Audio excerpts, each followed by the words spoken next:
An eerie, otherworldly sound is coming from the deepest and one of the scariest places on Earth, the Mariana Trench.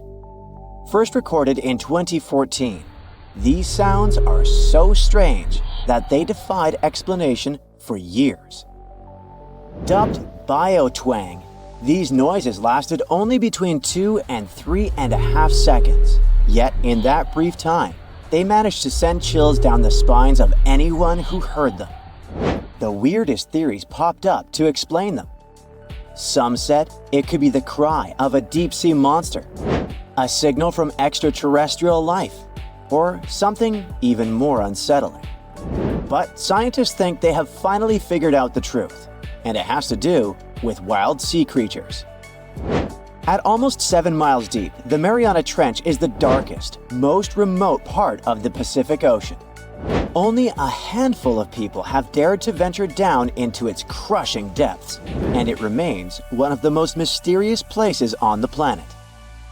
In 2014, when underwater gliders patrolling the trench for acoustic surveys picked up these strange noises, scientists knew they were onto something big. But they had no idea what. The noise can be divided into 2 distinct parts.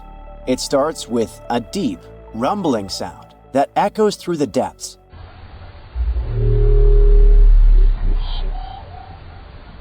And then, a bizarre series of sharp, metallic clicks.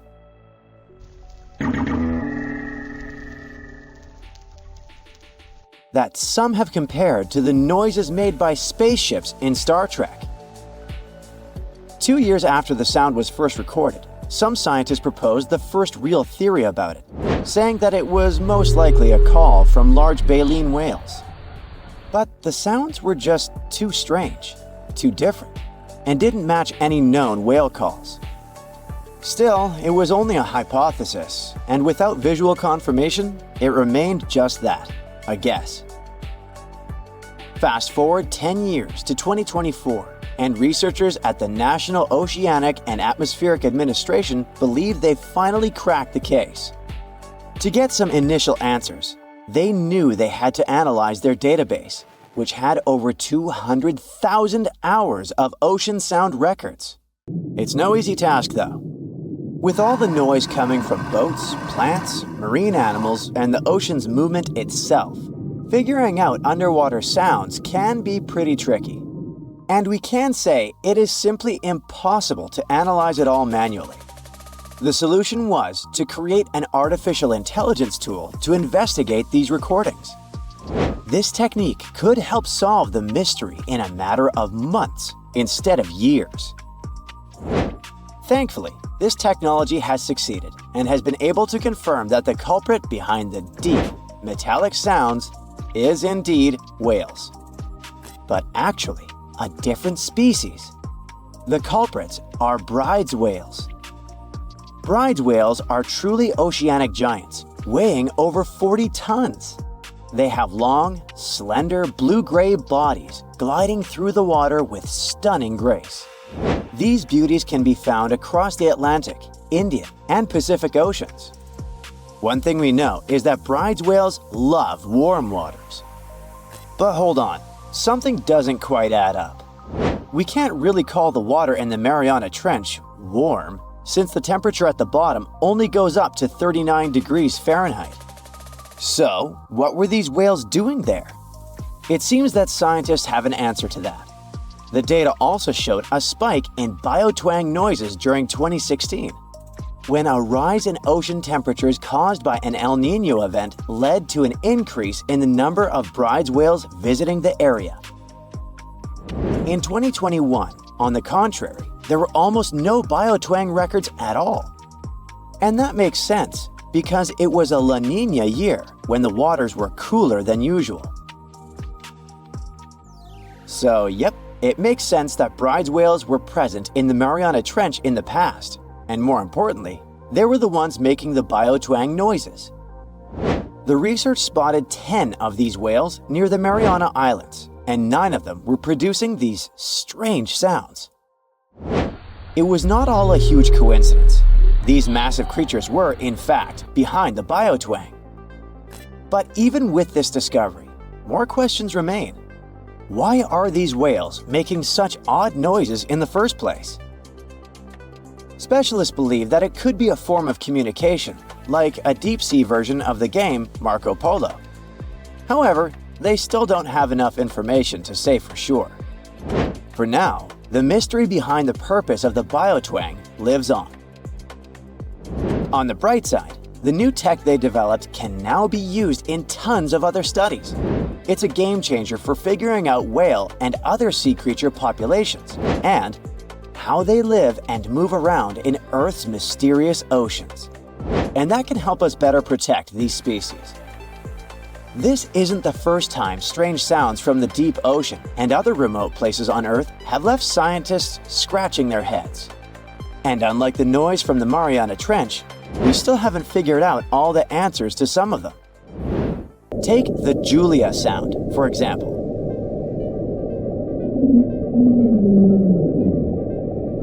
Which was recorded in the equatorial Pacific Ocean back in 1999.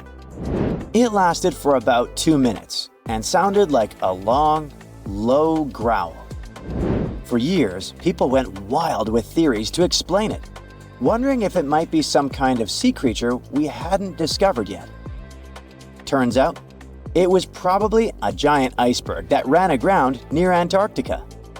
But no one's confirmed this theory with 100% certainty. And then there's the famous Siberian sounds.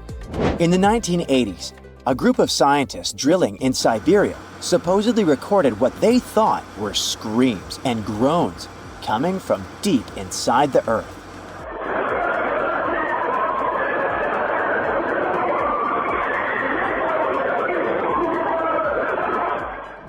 Sounds crazy, right? According to legend, the noises were so freaky that rumors started flying about someone drilling a portal to the underworld. Whether it's true or not, the idea of accidentally disturbing something ancient and creepy deep underground is still a spooky story that gives people chills today. Now, one of the most famous deep-sea mysteries is the bloop. This noise was first recorded in 1997, and it got a lot of attention. It was so loud that it became one of the most powerful underwater sounds ever recorded. Since no known animal is capable of making a sound like that, some folks even speculated that it could be a massive sea monster, maybe even a giant squid.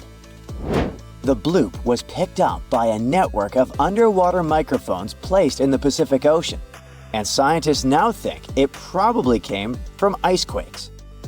Events that happen when large icebergs crack and break apart. Even though that explanation makes the most sense from the scientific point of view, the legend of the bloop being linked to some enormous and unknown sea creature still sticks with people. Another sound that's been confusing scientists for years is the upsweep. This weird sound has been echoing through the Pacific Ocean since 1991. It's made up of these long, sweeping whoops that go from low to high frequency over and over again.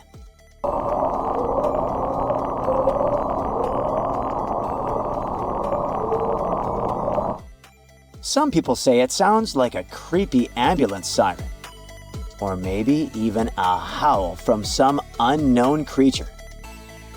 The crazy thing is that no one has been able to figure out exactly what causes it. And for some reason, it changes with the seasons, getting louder in the spring and fall. What is really strange about the upsweep phenomenon is that it doesn't have the usual tone variations you'd expect from something alive, like whales or other sea creatures. That's why some scientists think it might be tied to undersea volcanic activity. They're guessing the upsweep could be the sound of hot lava pouring into cold water. But even that hasn't been confirmed, so the mystery of the upsweep is still wide open, more than 30 years after it was first recorded. Next time you hear about eerie noises coming from the depths of the ocean, remember, it might not be extraterrestrial signals, but the truth could be even more fascinating. As technology gets better, so does our ability to record and analyze these deep-sea sounds, slowly unraveling the mysteries hidden beneath the waves. But for every mystery we solve, it seems like new ones pop up. The deeper you go, the creepier they get. You're about to travel to the darkest ocean depths and check whether this claim is true. Are the creatures living there as scary as people think? You go 120 feet down underwater. Pay close attention to the bottom under your flippers. Oh my, what's that terrifying face half hidden in the sand? That's the northern stargazer. You can meet this fish in the eastern United States. It buries itself in the sand until unsuspecting prey gets near.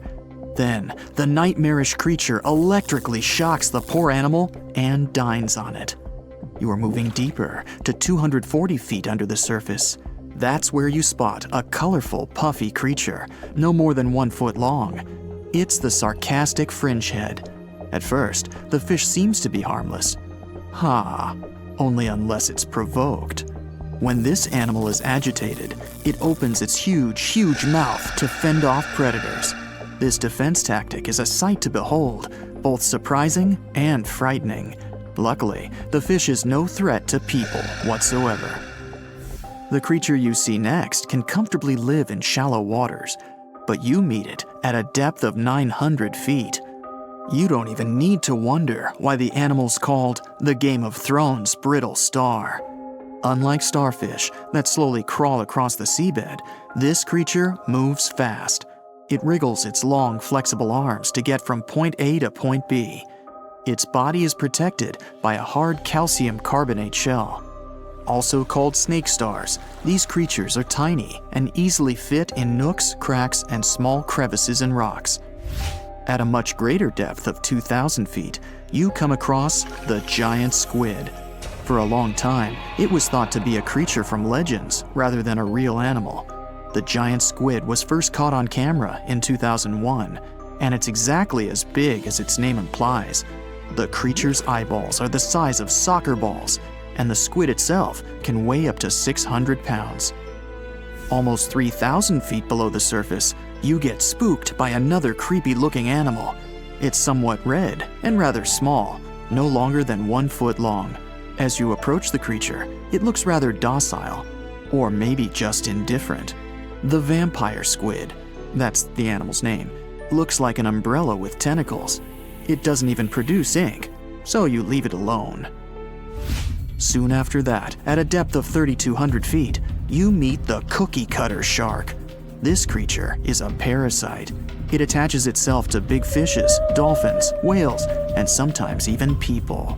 Then, using its neatly arranged serrated teeth, it gouges out cookie-sized pieces of meat. This nasty glowing animal doesn't grow larger than 20 inches and lives in the ocean twilight zone. At a depth of 3,300 feet, the light becomes a rare and valuable thing. The animals living that far away from the surface have to evolve unusual features to survive. That's how the barrel-eye fish ended up with a transparent head and 2 super-sensitive barrel-shaped eyes.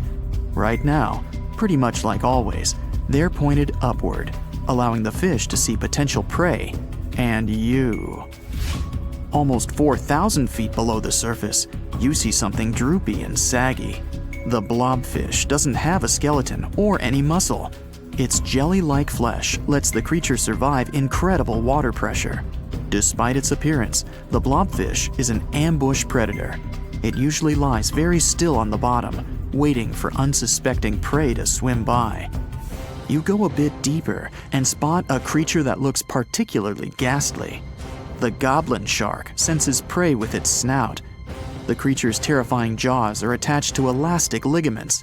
When some animal comes too close, the shark catapults its mouth forward to catch it. If your mouth could do the same, you would be able to eat things dangling 7 inches away from your face. Even deeper than that, at 5,000 feet, you notice another member of the shark family. The frilled shark looks like an overgrown eel, but its gills are lined with red fringe at the edges, hence the name. The creature's horrifying mouth has 25 rows of razor-sharp backward-facing teeth. 300 in total. The shark prefers to hover in the water, waiting for its prey to come closer. Then, it charges at it like a snake. Suddenly, you see something glow brightly like an electric bulb.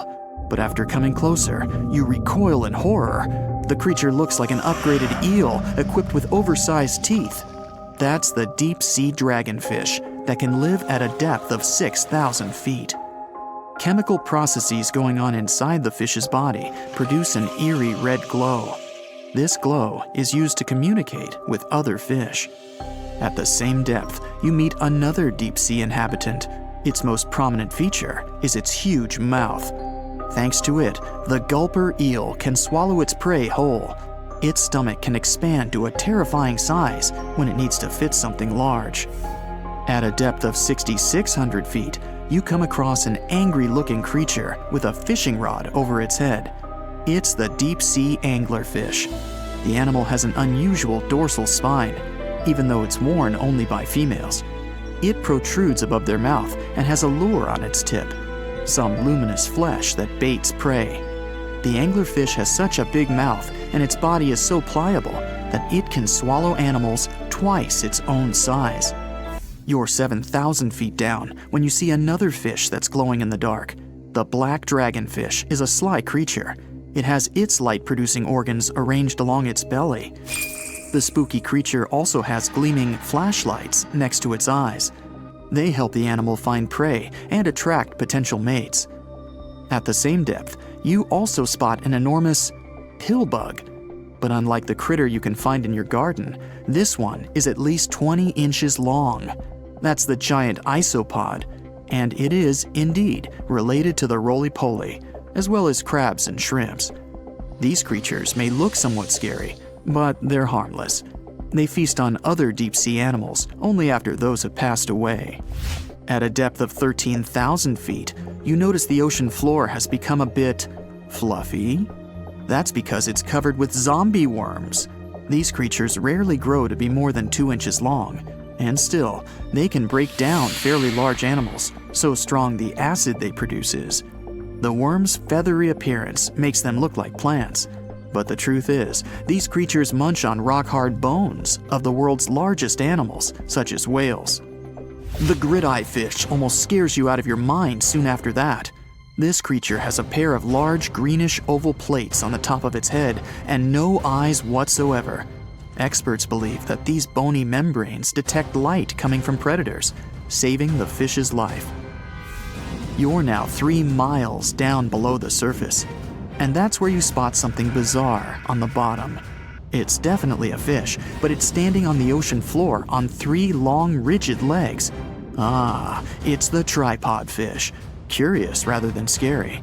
This creature has adapted to the almost complete darkness by giving up on its vision.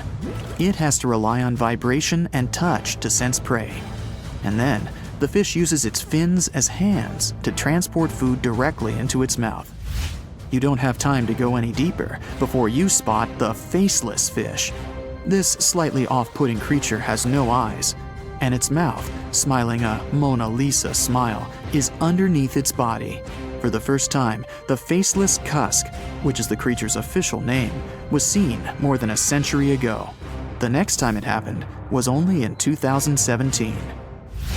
Once you've reached a depth of 6 miles below the surface, you see deep-sea cucumbers. These bizarre creatures are much bigger than their shallow water relatives. They spend most of their time on the sea floor. But if they need to escape predators, they are able to swim away. Deep-sea cucumbers have bright purplish coloring, tiny feet, and tentacles that surround their mouths. Cute.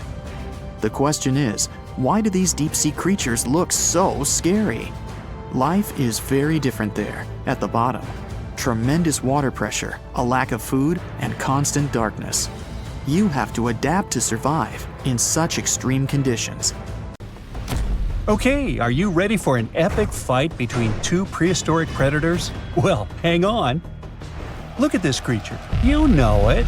An ancient shark about 65 feet long that used to swim through the dark waters of the world's oceans and was so terrifying it had no enemies. Well, almost.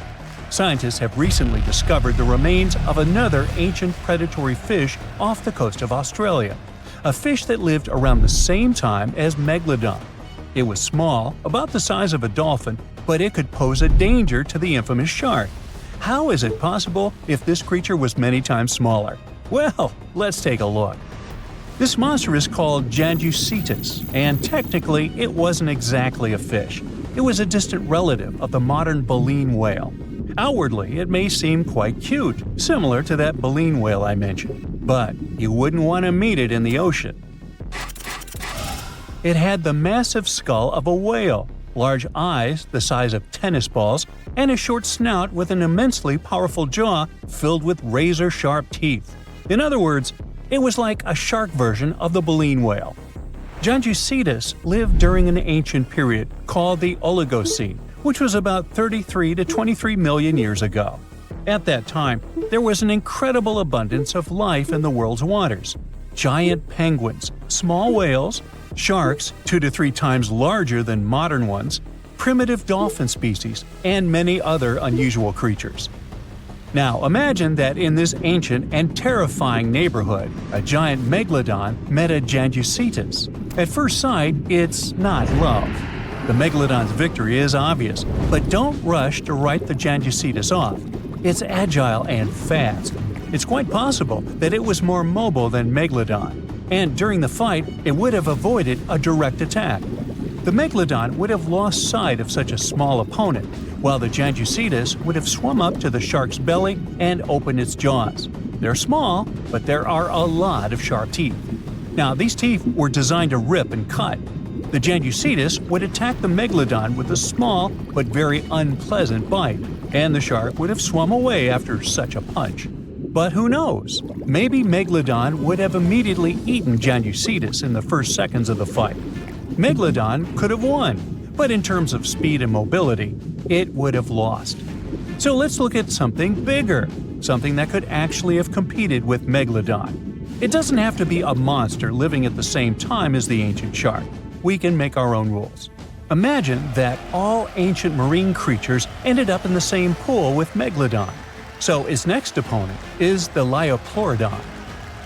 Now, initially, scientists thought that this monster could grow to be 82 feet long, which is even larger than Megalodon. But more accurate studies have shown that it only reached 32 feet, which is about the size of a modern orca. The Liopleurodon lived in the waters of Western Europe around 160 to 155 million years ago and shared territory with other dangerous reptiles such as ichthyosaurs and plesiosaurs. Yes, it was smaller than them, but it had one big advantage. The Liopleurodon possessed one of the largest jaws in the animal kingdom, which accounted for about 20% of the total length of its entire body. That's a mouth. Its jaws were about 6.5 feet long. A huge, toothy mouth the size of an adult basketball player filled with smooth and dagger-sharp teeth, ideal for cutting steaks and peeling ammonite shells. And by the way, scientists suspect that ammonites and squid were the creature's main diet. This super predator was also a very fast and agile creature that ambushed and attacked its prey from below. Megalodon would have been in big trouble. The grip strength of a Liopleurodon would surely be more powerful than that of Megalodon. Besides, the Liopleurodon's size and mobility would allow it to attack the enemy from different sides. It's probably why Megalodon would have lost in that fight. The next opponent for our Megalodon is the Dunkleosteus, and to be honest, this guy has almost no chance of defeating the large ancient shark. But the Megalodon probably wouldn't have beaten it either. The Dunkleosteus was one of the earliest predators of the ocean. It lived in the late Devonian, about 382 to 358 million years ago. Its size was about 13 to 32 feet or even less, and it also had no teeth. What? A predator without teeth?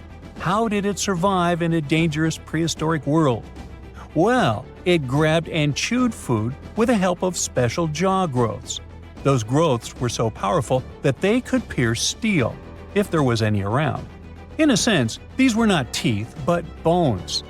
Okay, let's say the Megalodon grabbed this predator by the belly and it couldn't do anything with its growths. But the problem is that the Megalodon would have hardly done anything either, because the Dunkleosteus was a heavily armored fish. Just look at the shell. It probably limited its mobility, but it provided incredible protection. This monster felt like a big stone in the teeth of the Megalodon. It's unlikely that the Megalodon would have wanted to chew this stone. It would have spit it out, and both predators would have gone about their business. We've got a draw here. And now, the final match. Here's the next opponent. Do you see anything? Is this enemy invisible? What's happening? Ah, there it is. Meet the Telemonstrum. It's a tiny ancient monster just 11 inches long. Huh? What can it do to a giant shark? Next to the Megalodon, the Telemonstrum is like a box of matches compared to a human. But if the Megalodon had had a developed brain, like people do, it would have been very scared of this creature and would have immediately swum away. Many people scream and run away in fear when they see a creepy insect crawling or flying, or when a mouse runs across the floor. Some of us jump on the couch in horror. Not all of us, but some. The Megalodon would have jumped out of the water like a dolphin if the Telemonstrum had charged at it. Just check it out. It looks like an underwater bike with a long trunk with a jaw at the end. And these handlebars, where you would put your hands to control your bike, are the eyes. It's like the eyes of a hammerhead fish, only thinner and longer. The body of a squid, cuttlefish fins, snail eyes, and a toothed proboscis. This is a horror movie character. Scientists say it probably hunted jellyfish, small fish, and shrimp. And it didn't chew the food, it licked it like ice cream. Obviously, it's not an opponent for the Megalodon, but it's still a creepy monster. Well, what would have happened had it really started a fight with the Megalodon? It would have been difficult for the ancient shark to find it. It would have been unlikely to catch this tiny monster in the mouth, and the Telemonstrum wouldn't have been able to do anything to the Megalodon either. However, I can think of one strategy. The creepy creature had a long trunk. What if it had just swum under the Megalodon's fin and started licking it? If the shark had felt the tickles, then it would probably have worked. But most likely, they wouldn't have fought each other. It seems like they would have made perfect friends. The Telemonstrum lived about 300 million years ago in shallow seas and estuaries that covered the territory of the U.S. When scientists discovered this creature in 1955, they were shocked because no one had any idea what it was. Experts compared it to worms, tunicates, conodonts, mollusks, and vertebrates. And do you know who it really was? Well, scientists still have no idea. They can't determine its place on the tree of evolution. Perhaps this is some new branch, and its descendants simply haven't survived to this day. The Megalodon was one of the most dangerous predators on Earth. But now we know that other equally scary monsters lived in the oceans. But what if the Megalodon lived today? Who could have defeated him? A blue whale who would be even bigger than this ancient shark. But the blue whale seems to be a kind animal. It wouldn't fight. How about the Kraken? The Kraken versus the Megalodon? Well, let's save this fight for another video. In 2021, while drilling about 11 feet beneath the surface of permafrost in northeastern Siberia, researchers uncovered a 24,000-year-old frozen life form. And then, they brought it to life. Before cloning it, or better said, it cloned itself. This might sound like the beginning of a sinister horror story, but don't worry, it's actually quite the opposite. What scientists unearthed was a microscopic frozen organism that could fundamentally reshape what we think about evolution and survival. The uncovered tiny creatures are called bdelloid rotifers, microscopic animals with little wheel-like mouths that they use both for moving and feeding. They were first discovered in 1696 and are fairly common in freshwater environments around the world, with a few saltwater species.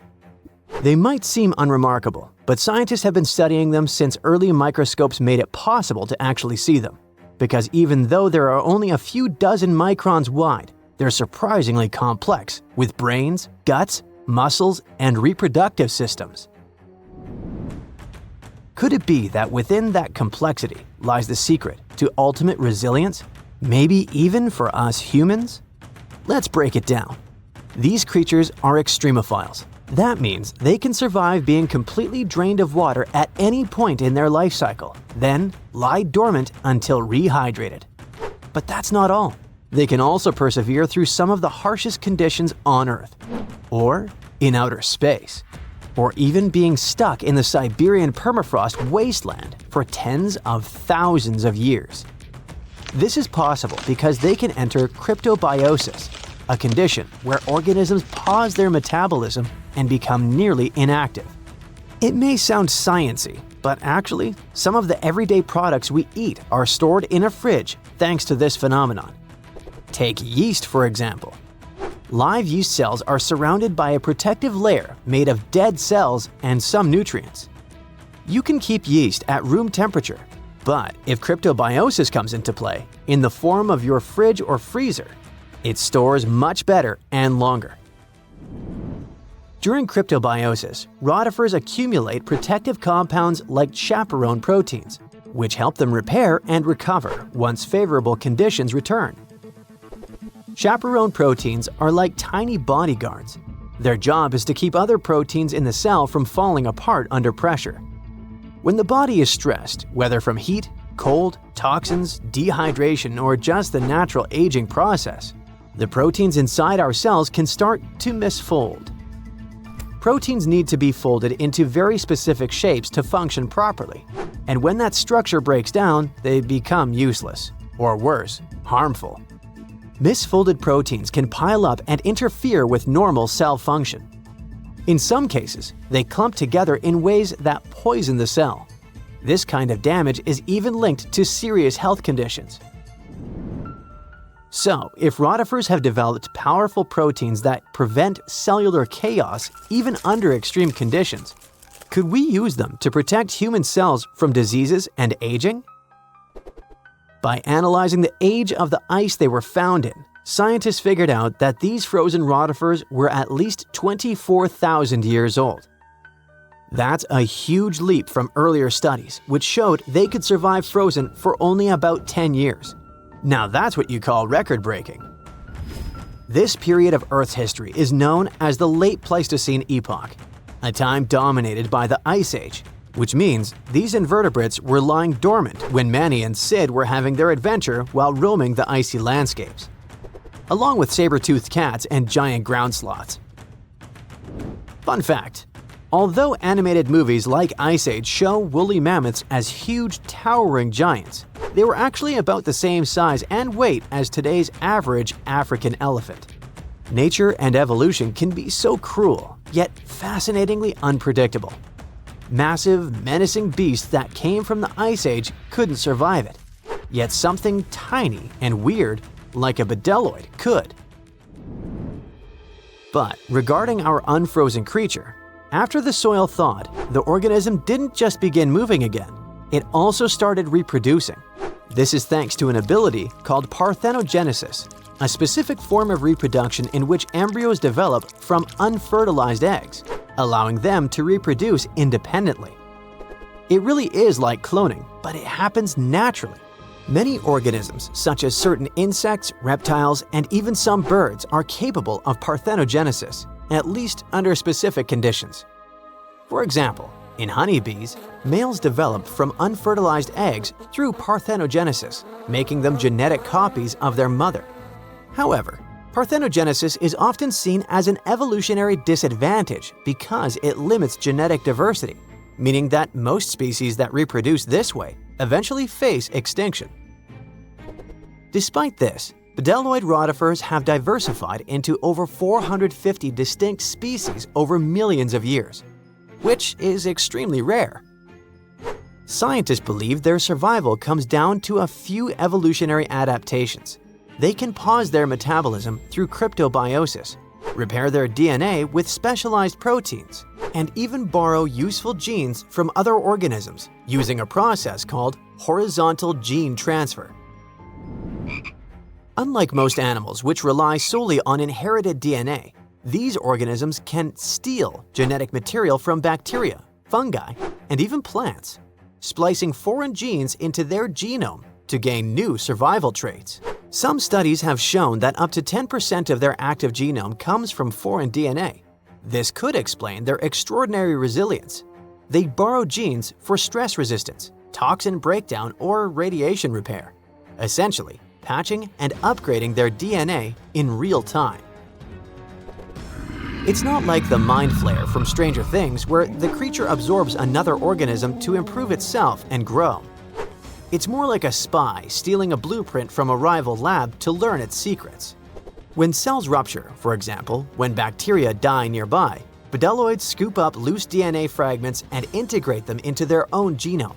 Interestingly, the usual expected lifespan of bdelloid rotifers under normal circumstances is only 2 weeks.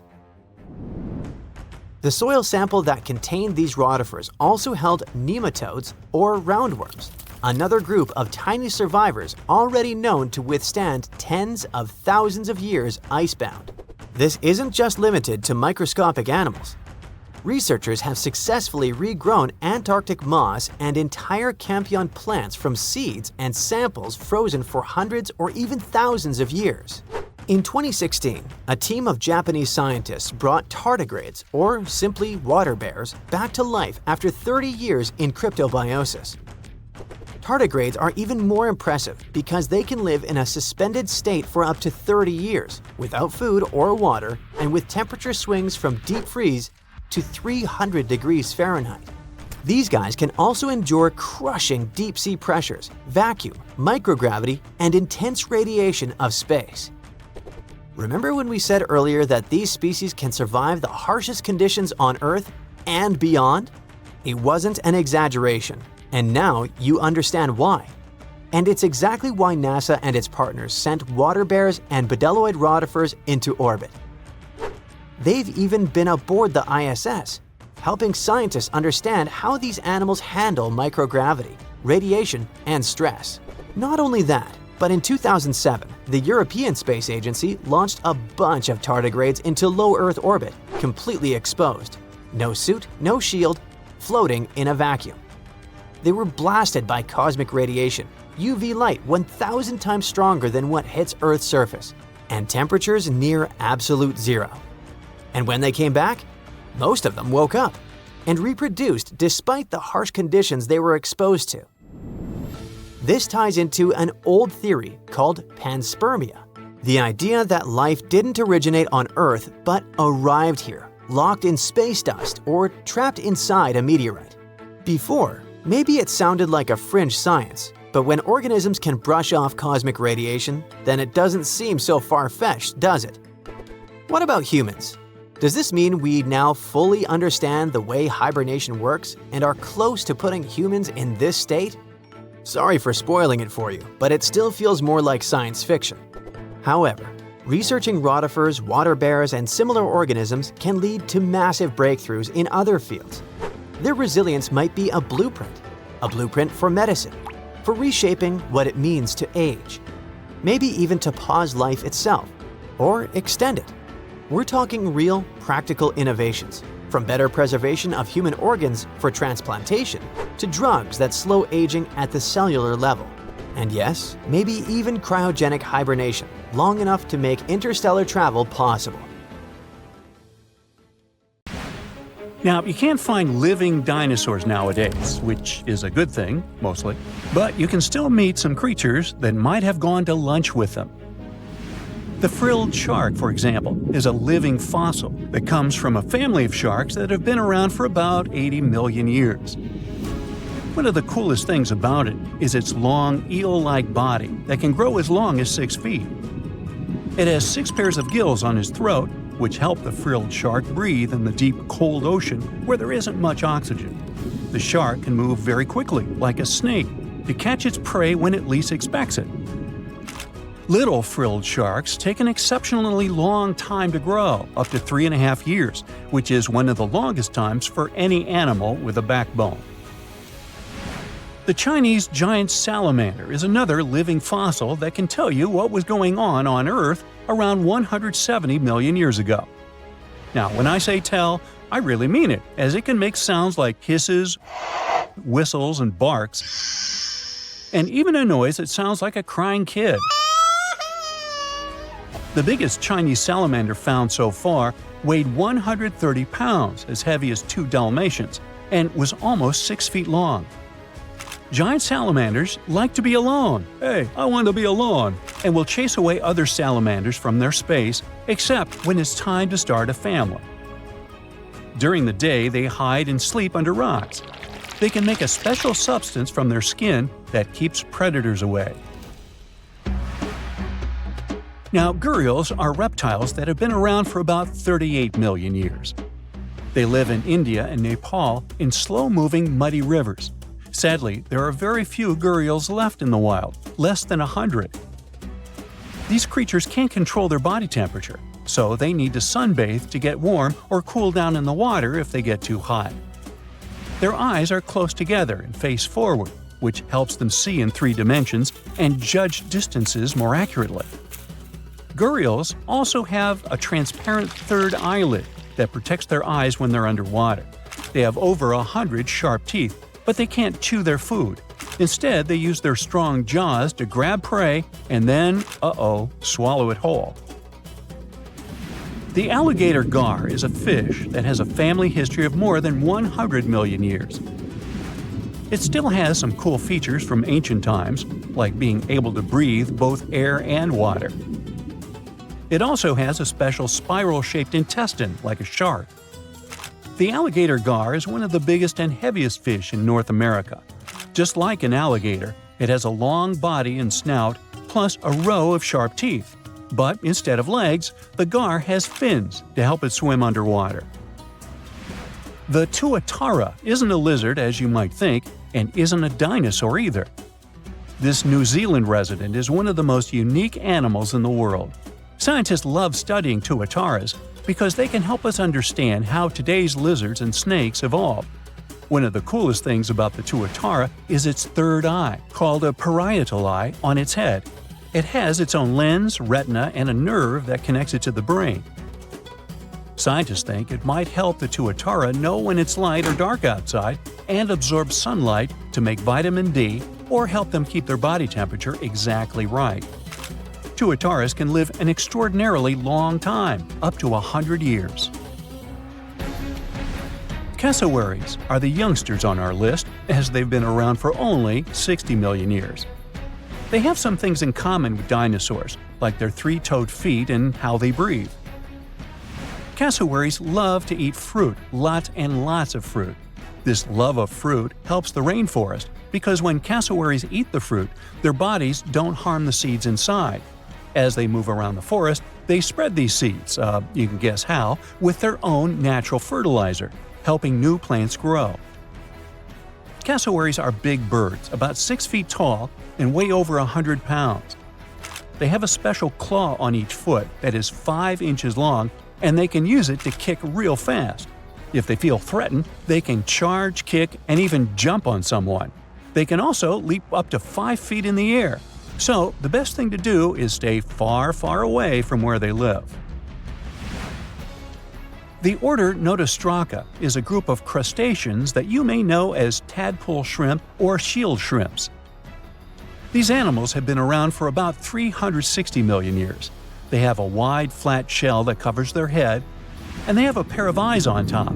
These creatures can be found all over the world in different kinds of water, like freshwater, brackish water, and even salty pools. They can also look different depending on where they live. Notostracans aren't picky eaters and can snack on pretty much anything, from plants to small animals and other shrimps. Some of them are considered pests in places like California rice paddies because they stir up the mud, which blocks sunlight from reaching the young rice plants. Sturgeons are some of the largest fish species on the planet. They live only in the cool waters of the northern hemisphere and never travel below the equator. Even though they are huge, sturgeons don't have teeth. They eat by sucking food off the bottom of rivers, gulfs, lakes, and oceans. Scientists believe that sturgeons came from a group of fish that first appeared around 419 million years ago, long before dinosaurs even existed. Their ancestors survived a big extinction event that wiped out 90% of all species and went on to become the largest fish in many rivers in North America and Eurasia. Sturgeons can live up to 100 years old or even older. Female sturgeons can lay up to 3 million eggs at a time, but not all of the eggs eventually turn into real fish. Our next hero, the Pacific lamprey, has successfully lived through at least 4 mass extinctions. Its ancient ancestors evolved over 450 million years ago. These creatures have cartilage instead of bones and a third eye, which is a special light-sensing organ on top of their heads. Instead of a regular jaw, they have a mouth surrounded by teeth. They latch onto prey and sup up body fluids like real underwater vampires. And although he wasn't living underwater, the story goes that King Henry I of England might have lost his life because of a lamprey. The English monarch loved this fish so much that he defied doctors' orders to stop eating its flesh. He got sick every time he'd have it, but the lack of bones and the unusual taste made the royal fall in love with it. As a result, he got some scary symptoms from eating lamprey and eventually passed away. Can you say clueless? The elephant fish, also called the Australian ghost shark, has been on Earth for around 400 million years. Even though they're related to sharks, they aren't actually sharks. Instead of bones, their bodies are made entirely of cartilage. These fish have a special shiny tissue in their eyes that can make their eyes look like they change color from yellow to green. Elephant fish can be pretty tough and will fight back if they feel threatened. They like to be alone and usually don't hang out with other fish. Horseshoe crabs also deserve the title of survival champs, as they've been around even before dinosaurs, since 450 million years ago. 4 species are still roaming the ocean from Maine all the way to Mexico. Horseshoe crabs are more like spiders than ticks than they are like real crabs. They have 9 eyes, plus extra light sensors near their tails, so they can see really well. They breathe underwater using flap-like gills near their belly, and sometimes they use these gills to swim upside down. Every spring, when the tide is high, these creatures come up to the beach at night to mate and lay their eggs, and you can see hundreds of thousands of them. There's a creature somewhere deep in the ocean looking for prey that would make Dracula himself proud.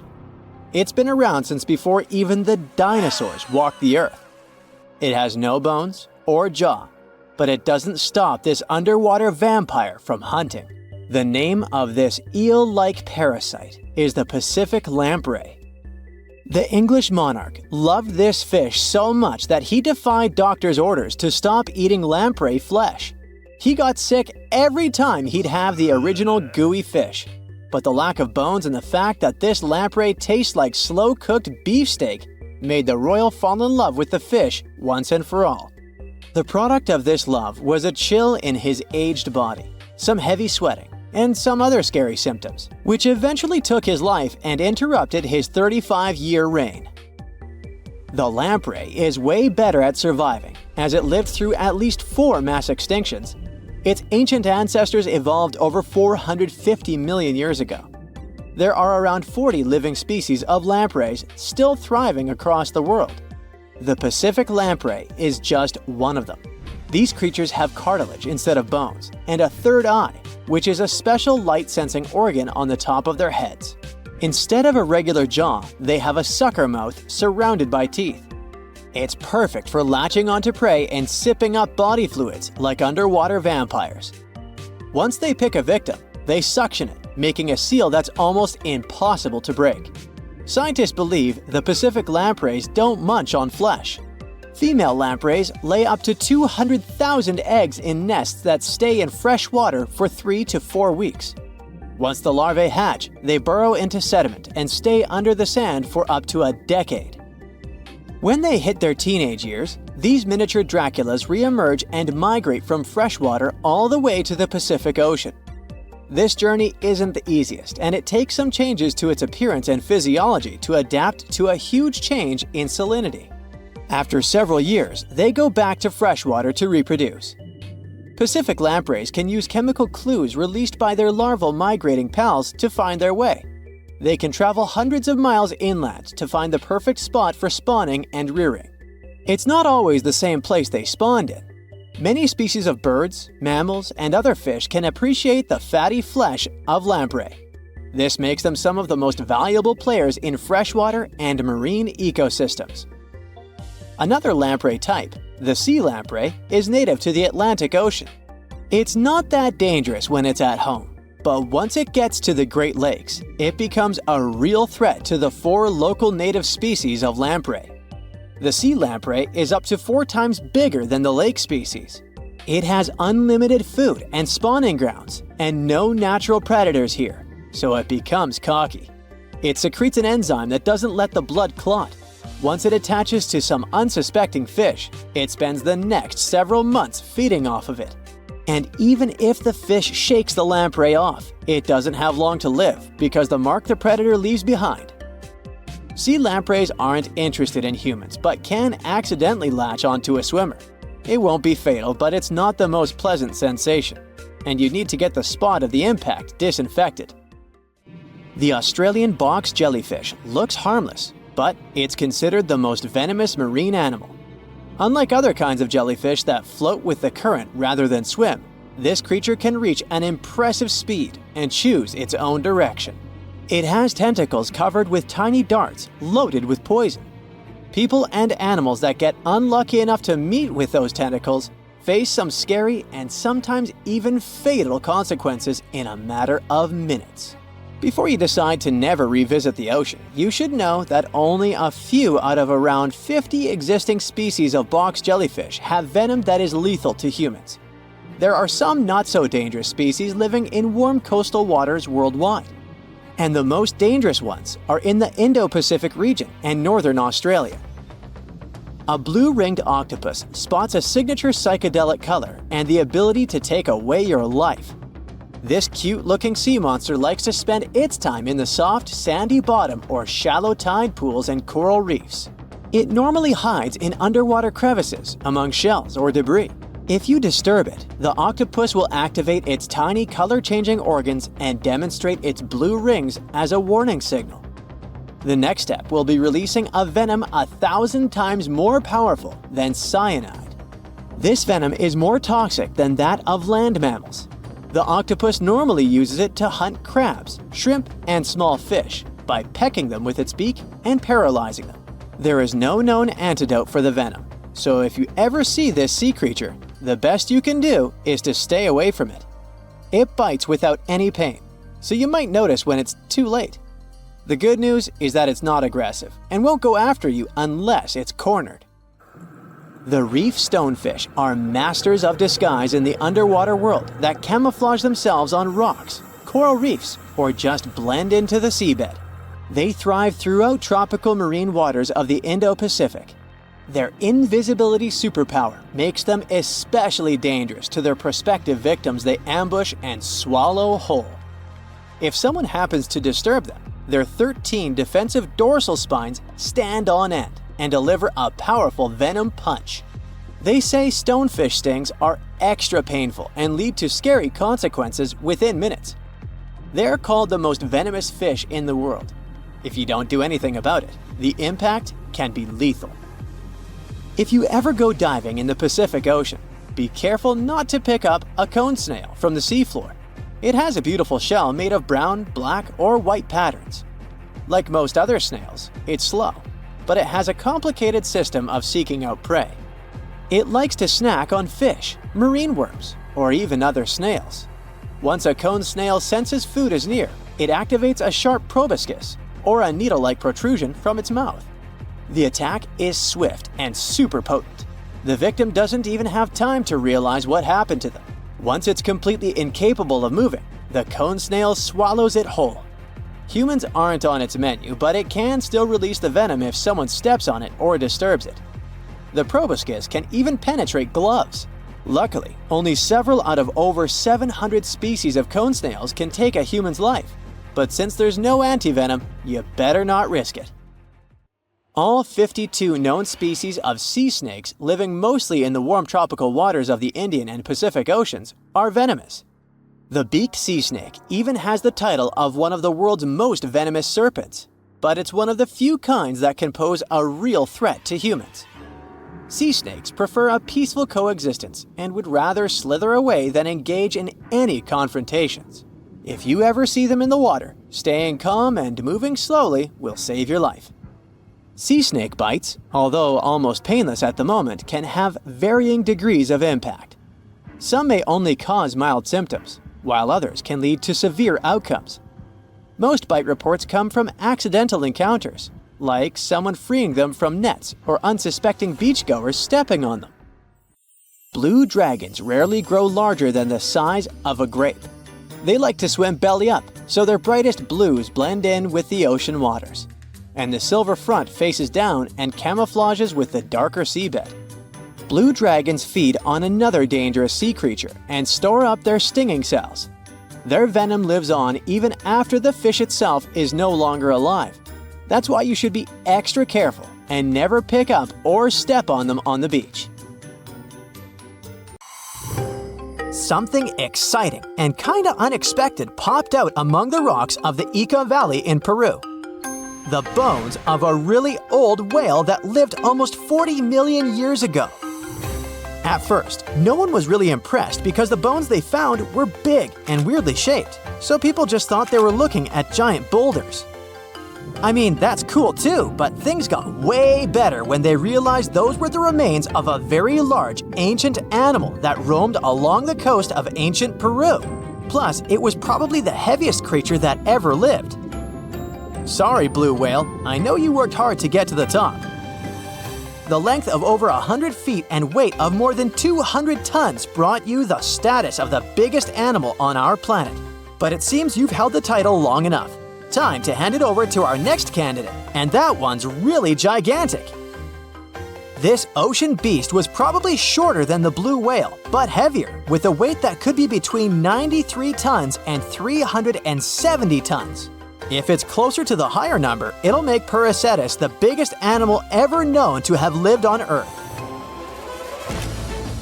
And it seems its weight was the result of having extremely thick, dense bones. You can see such bones today in manatees or some other early whales. Dense bones are a great tool for such marine mammals. This feature makes them heavy and allows them to stay submerged most of the time. But at the same time, if their body was too heavy, they would end up sinking all the time and they would waste too much energy to move back up to the surface. So, to avoid sinking, marine mammals need to have enough lighter tissues, like muscles and fat, to help them float in the water without using too much energy. Now, scientists didn't have the whole skeleton, which makes it hard to tell how big the animal was, but they used the ratio of the heavy bones to the lighter tissues in other marine mammals to estimate the overall weight of this giant ancient whale. Experts found these fossils about 13 years ago and spent the next decade freeing the whale from the rock. Its anatomy and age showed this whale was a cousin of Basilosaurus, a whale that had a long snout full of sharp teeth, and a sleek body similar to that of an eel. Even if Prehistoric wasn't bigger than the blue whale, it was still a giant that ruled the ocean depths. Unlike modern whales, there's a possibility that this ancient fellow was a predator that liked to go after bigger prey. And this also changes how we see the history of whales. Scientists used to think these magnificent creatures became really big about 5 million years ago when they started eating lots of small creatures. But here's the proof that giant whales existed even before that. But it's still unclear how this whale managed to find enough food to sustain its enormous body. Plus, it's still hard to tell what exactly this ancient creature had on its menu. It was pretty large and not such a fast swimmer, so it's possible it searched for food in shallow waters. Then it probably ate crustaceans, clams, or some other small animals hiding in the sand. One theory says it was a scavenger, which basically means it munched on remains of everything that would come its way. It's not so unusual to find marine animals in deserts. Many of these regions used to be covered with water anyway. The Sahara in Africa is a perfect example. About 50 to 100 million years ago, this was not a dry desert. but a shallow saltwater body called the Trans-Saharan Seaway. The land is not wet there anymore, of course, but people who lived in that area knew about it because they used to find old shells across the desert. The sea was about 164 feet deep. That sounds enough for a nice swim. Some would say this area looked like modern Puerto Rico, with lots of sun and shallow water. Mangrove forests were a common thing, as well as seafloors covered with mollusks, like snails and clams. The marine sediment that was left behind after the sea had dried up is full of different fossils. And the animal that lived in that ancient underwater world didn't look friendly. Plus, they were much bigger than their relatives from modern times, so a regular-sized human would end up as a snack, not even a whole meal. Normally, when animals live on small islands, they can become much bigger than their relatives from the mainland. This is something we call island gigantism, and it happens because there are more resources or fewer predators on islands. Maybe the same thing happened in the Trans-Saharan Seaway. Even though it wasn't an actual island, the water moved in and out, which created little pockets of water. And specific conditions in these pockets might have helped animals grow bigger. So we're talking about giant sea snakes, catfish, and fish that no longer exist today. One had incredibly strong jaws, and the animal used them to eat hard things and even crush shells. Their teeth showed they were fierce predators other animals had every reason to be afraid of. They went through some changes when it came to diet, similar to some types of piranhas.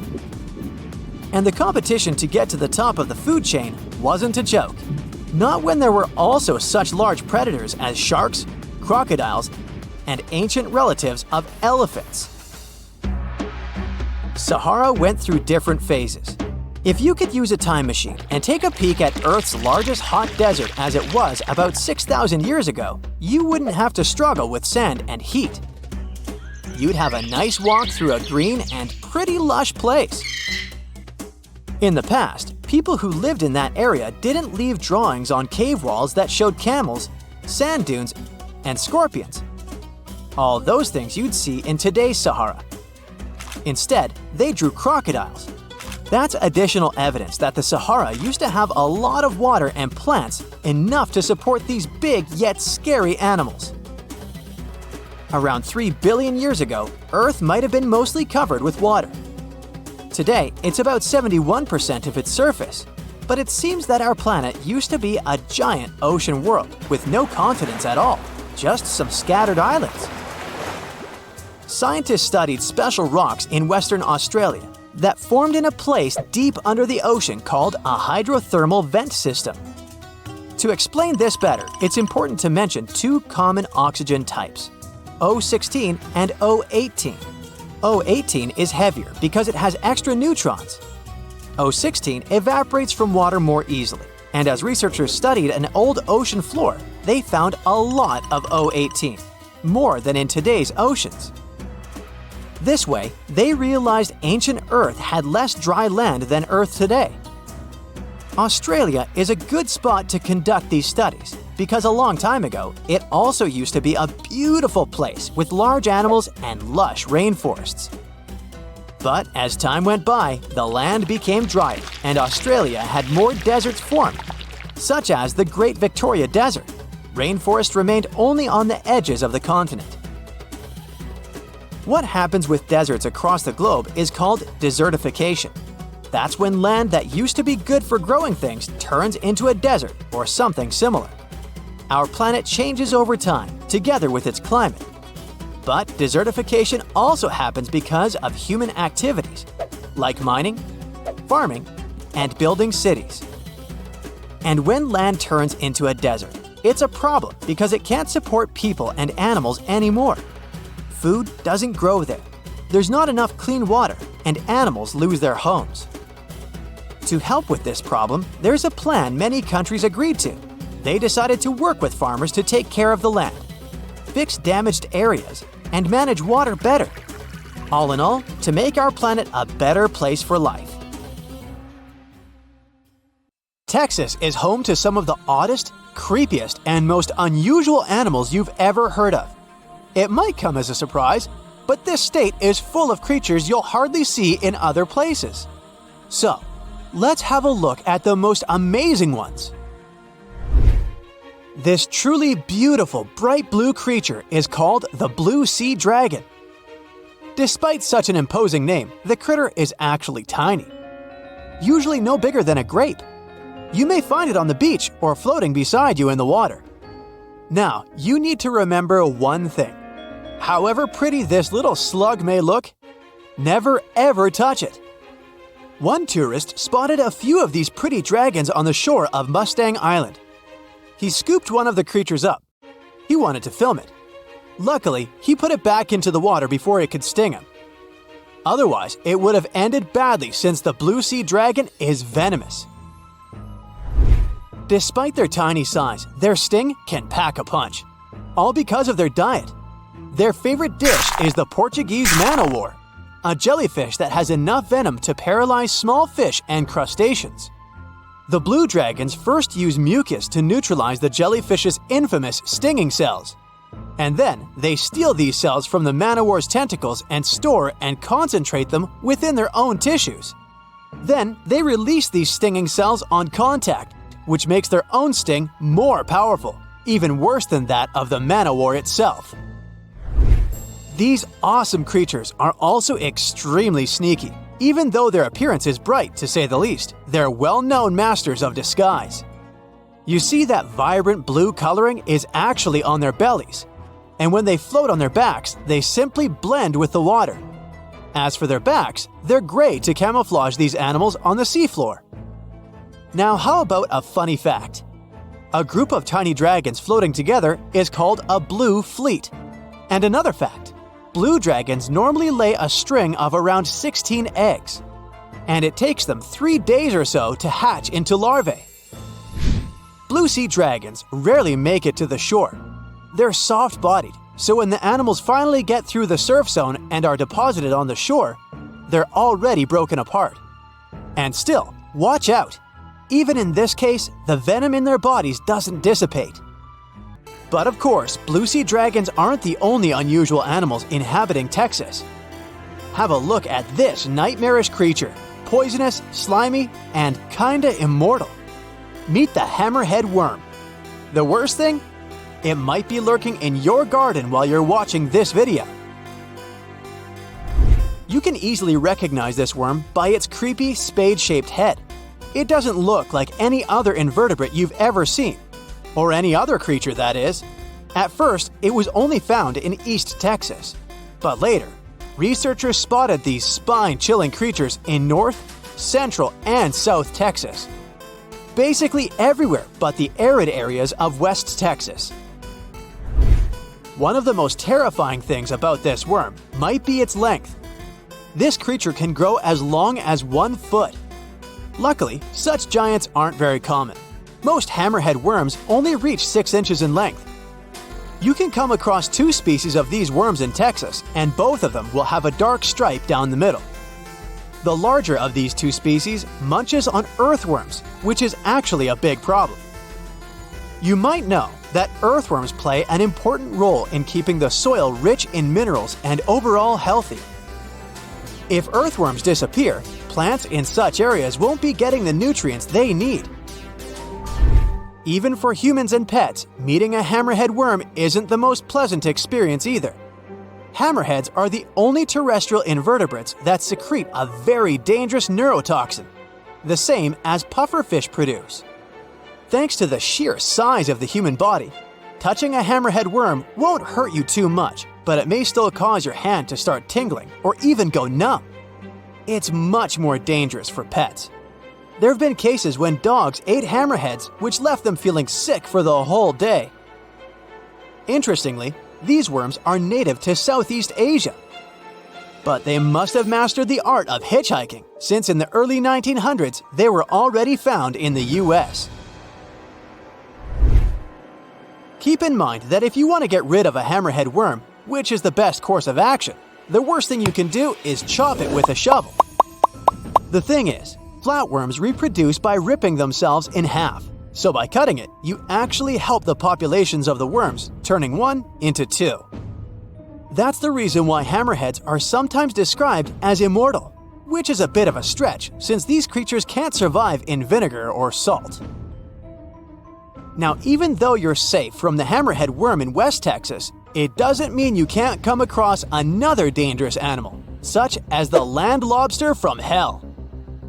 These creatures are also known as vinegaroons, and they're not real crustaceans, they're arachnids.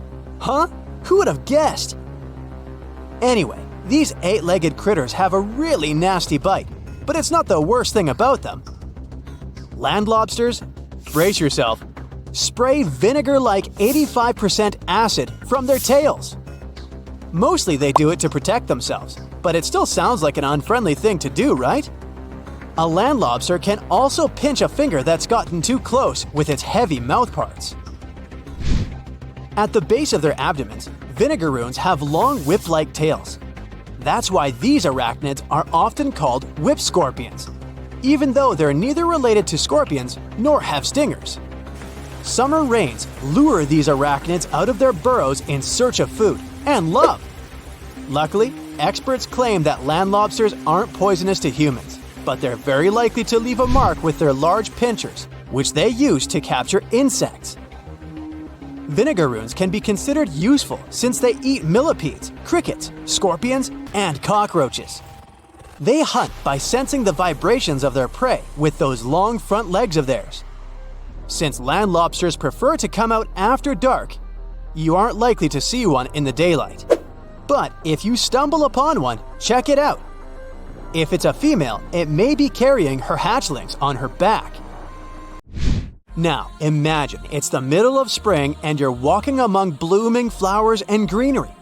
Suddenly, you spot something extremely bizarre on the ground. The animal looks cute, fluffy, and soft-looking. The desire to touch it is irresistible. Watch out! The sting of the hairy caterpillar can pack a serious punch. This one is called the puss moth caterpillar, or asp. There are several stinging caterpillar species in Texas: the buck moth caterpillar, spiny oak slug caterpillar, saddleback caterpillar, and eo moth caterpillar. And touching any of them can lead to unpleasant consequences. If you had touched that pretty hairy thing in the park, you'd most likely start feeling a burning sensation and develop an itchy rash. In the worst case scenario, you'd even have to go to the emergency room. The main problem is that people react very differently to caterpillar toxins. Some may develop more severe reactions than others. Plus, how bad the consequences are also depends on the thickness of the skin in the affected area. In most cases, the unpleasant sensation and rash go away in a few hours or sometimes days. On the bright side, such caterpillars later turn into moths and butterflies that help pollinate flowers and trees. Getting rid of these critters means doing a massive disservice to the area where you live. Specialists are sure that coming across a stinging caterpillar won't lead to anything bad if you keep in mind the rule of thumb. If a caterpillar looks fuzzy, don't touch it. And the best solution to dealing with such creatures is educating people on what such caterpillars are, what they look like, and why it's dangerous to touch them with unprotected hands. So, if you ever take the Galapagos cruise, you might be lucky enough to see one pretty remarkable fella. It's called the red-lip batfish, and it looks like some sort of bat that overdid its makeup. You can find it at depths from 50 to 300 feet, and you probably won't miss it because it can grow up to 10 inches long. They mostly chill on the seabed, where they shuffle their way along the seafloor on their stubby little fin legs with pretty large feet. Yup, very odd to see a fish walking. But from time to time, they come to the surface to see if there's something interesting up there. You can also find them at the edge of reefs. Red-lip batfish are not fans of warm waters, so you'll mostly find them in colder ones. It's an anglerfish. That's the type of fish that lures its potential prey with a fleshy lobe. Do you see it here on a filament that arises from their snout? These fish usually come with a big head and wide mouth. No comment. Their tail and bodies are relatively small. The red-lipped batfish has a fleshy growth on its head. That's how it catches smaller animals, such as mollusks, shrimp, and little fish of opportunity. Now, check this bizarre creature lurking in the deep sea. It's called a tripod fish, and you can find it all across the Indian, Pacific, and Atlantic Oceans. Look at their long, bony fins. They can extend up to 3 feet from their underside and tail. Scientists think they pump fluid into these fins when they're standing so they can remain rigid. When they're swimming, their long fins softly float beneath them, which can sometimes look a little bit awkward. I mean, the walking part looks kinda weird too, but cool, you must admit. Tripod fish evolved to sit on their pretty long fins to be taller, because that way it gets into a perfect position to catch fish, tiny prawns, and other small, unfortunate yet tasty animals the ocean current brings right into their mouth. It's a perfect mechanism when you think about it. Currents are barely present at the seabed level, so they'd have to work much harder. And this fish can't even see the prey coming. It's almost blind because it spends most of its time in a dark habitat. But its long fins feel the vibrations in the muddy sediment little animals that pass nearby make. And these pectoral fins that sit right behind its head are some sort of antenna. It gives them extra information about incoming dinner. Now, you must admit you haven't seen that many grumpy-looking animals like this cusk eel. They do have long fins and long bodies, plus their name says it, but they're not actually eels. The cusk eel family has different members, each with its own specifics. For example, the faceless cusk. Just as its name says, the species mostly don't have a face. Some have eyes that function, while others don't. Some produce weird sounds while looking for a partner, and many of them live in deep waters. Many fish have pelvic fins under their body, but cusk eels took it to the next level. Their pelvic fins move forward through their evolution, which is why you're now looking at long and slender barbels here under their head. And the real eels don't even have pelvic fins. You can see flying fish jumping out of warm ocean waters across the globe. Thanks to the specific shape of their slim body, they can develop a speed of about 37 miles per hour while they're still underwater. When they reach that speed, they just angle upward and break the surface. They rapidly beat their tail while it's still under the surface. They propel themselves with a little help from their friends, from their big pectoral fins that look like wings. That's how they escape bigger animals that come after them. And there are so many predators out there lurking from the ocean depths and hoping to catch flying fish. For example, tuna, mackerel, swordfish, marlin, and some other bigger fish. The challenge is big, so the flying fish needed to develop a good strategy to escape. But when they're on the surface, they sometimes become a target to birds. Also, they're attracted to light, and fishermen know that, so they use light to catch them. It seems no one wants to leave them alone. Now, at first, it looks like you're looking at a small plastic bag, but it's actually a real, but still pretty bizarre, marine animal that can grow up to 6 inches. From a different perspective, you see how it got its name, thanks to its pink-colored body, and probably because it enjoys the muddy seafloor so much. That's all it has in common with pigs. These little fellows are actually a kind of sea cucumber. And you must admit, they're surprisingly adorable with their tube feet on their back, underbelly, and around their mouth. These creatures spend most of their time snuffling through the muddy seafloor. They mostly eat remnants of dead algae or some other tasty bits that have fallen somewhere from the surface. Of course, they can eat bigger stuff too. For example, an entire whale. Sea pigs are great deep-sea babysitters for juvenile lithidid crabs. Here, you try to pronounce that. Researchers saw these little crabs hiding under and climbing on sea pigs. It was probably a way for the young crabs to stay safe from dangerous predators, and a way for sea pigs to kill some time and earn some extra cash. Yeah.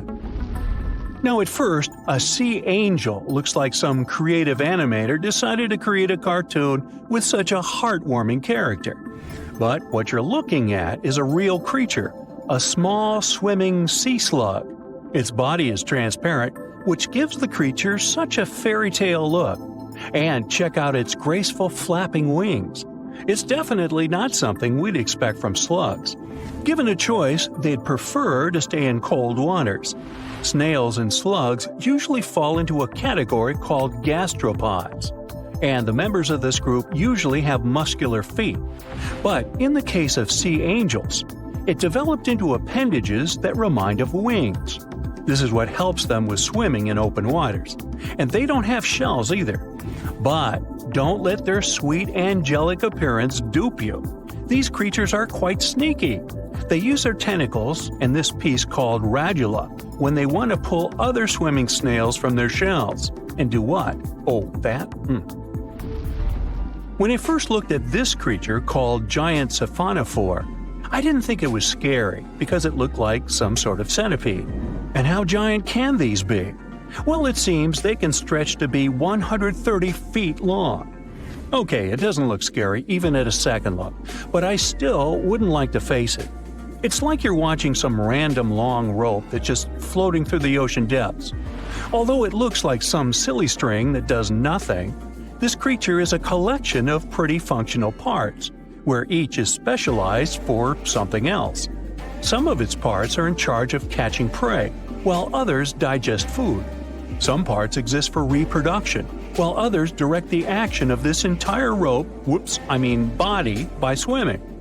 This animal is bioluminescent, which means it creates its own light. When it bumps against some random object on its way, its stem glows and you can see a bright blue light. Isn't the flapjack octopus really cute? With its stumpy webbed arms, big eyes, and fins that remind of ears on its mantle, really adorable. You'll mostly find the flapjack octopus on the seafloor. It likes to spend most of its time there, since that's where it can relax and lay flat, looking like a pancake.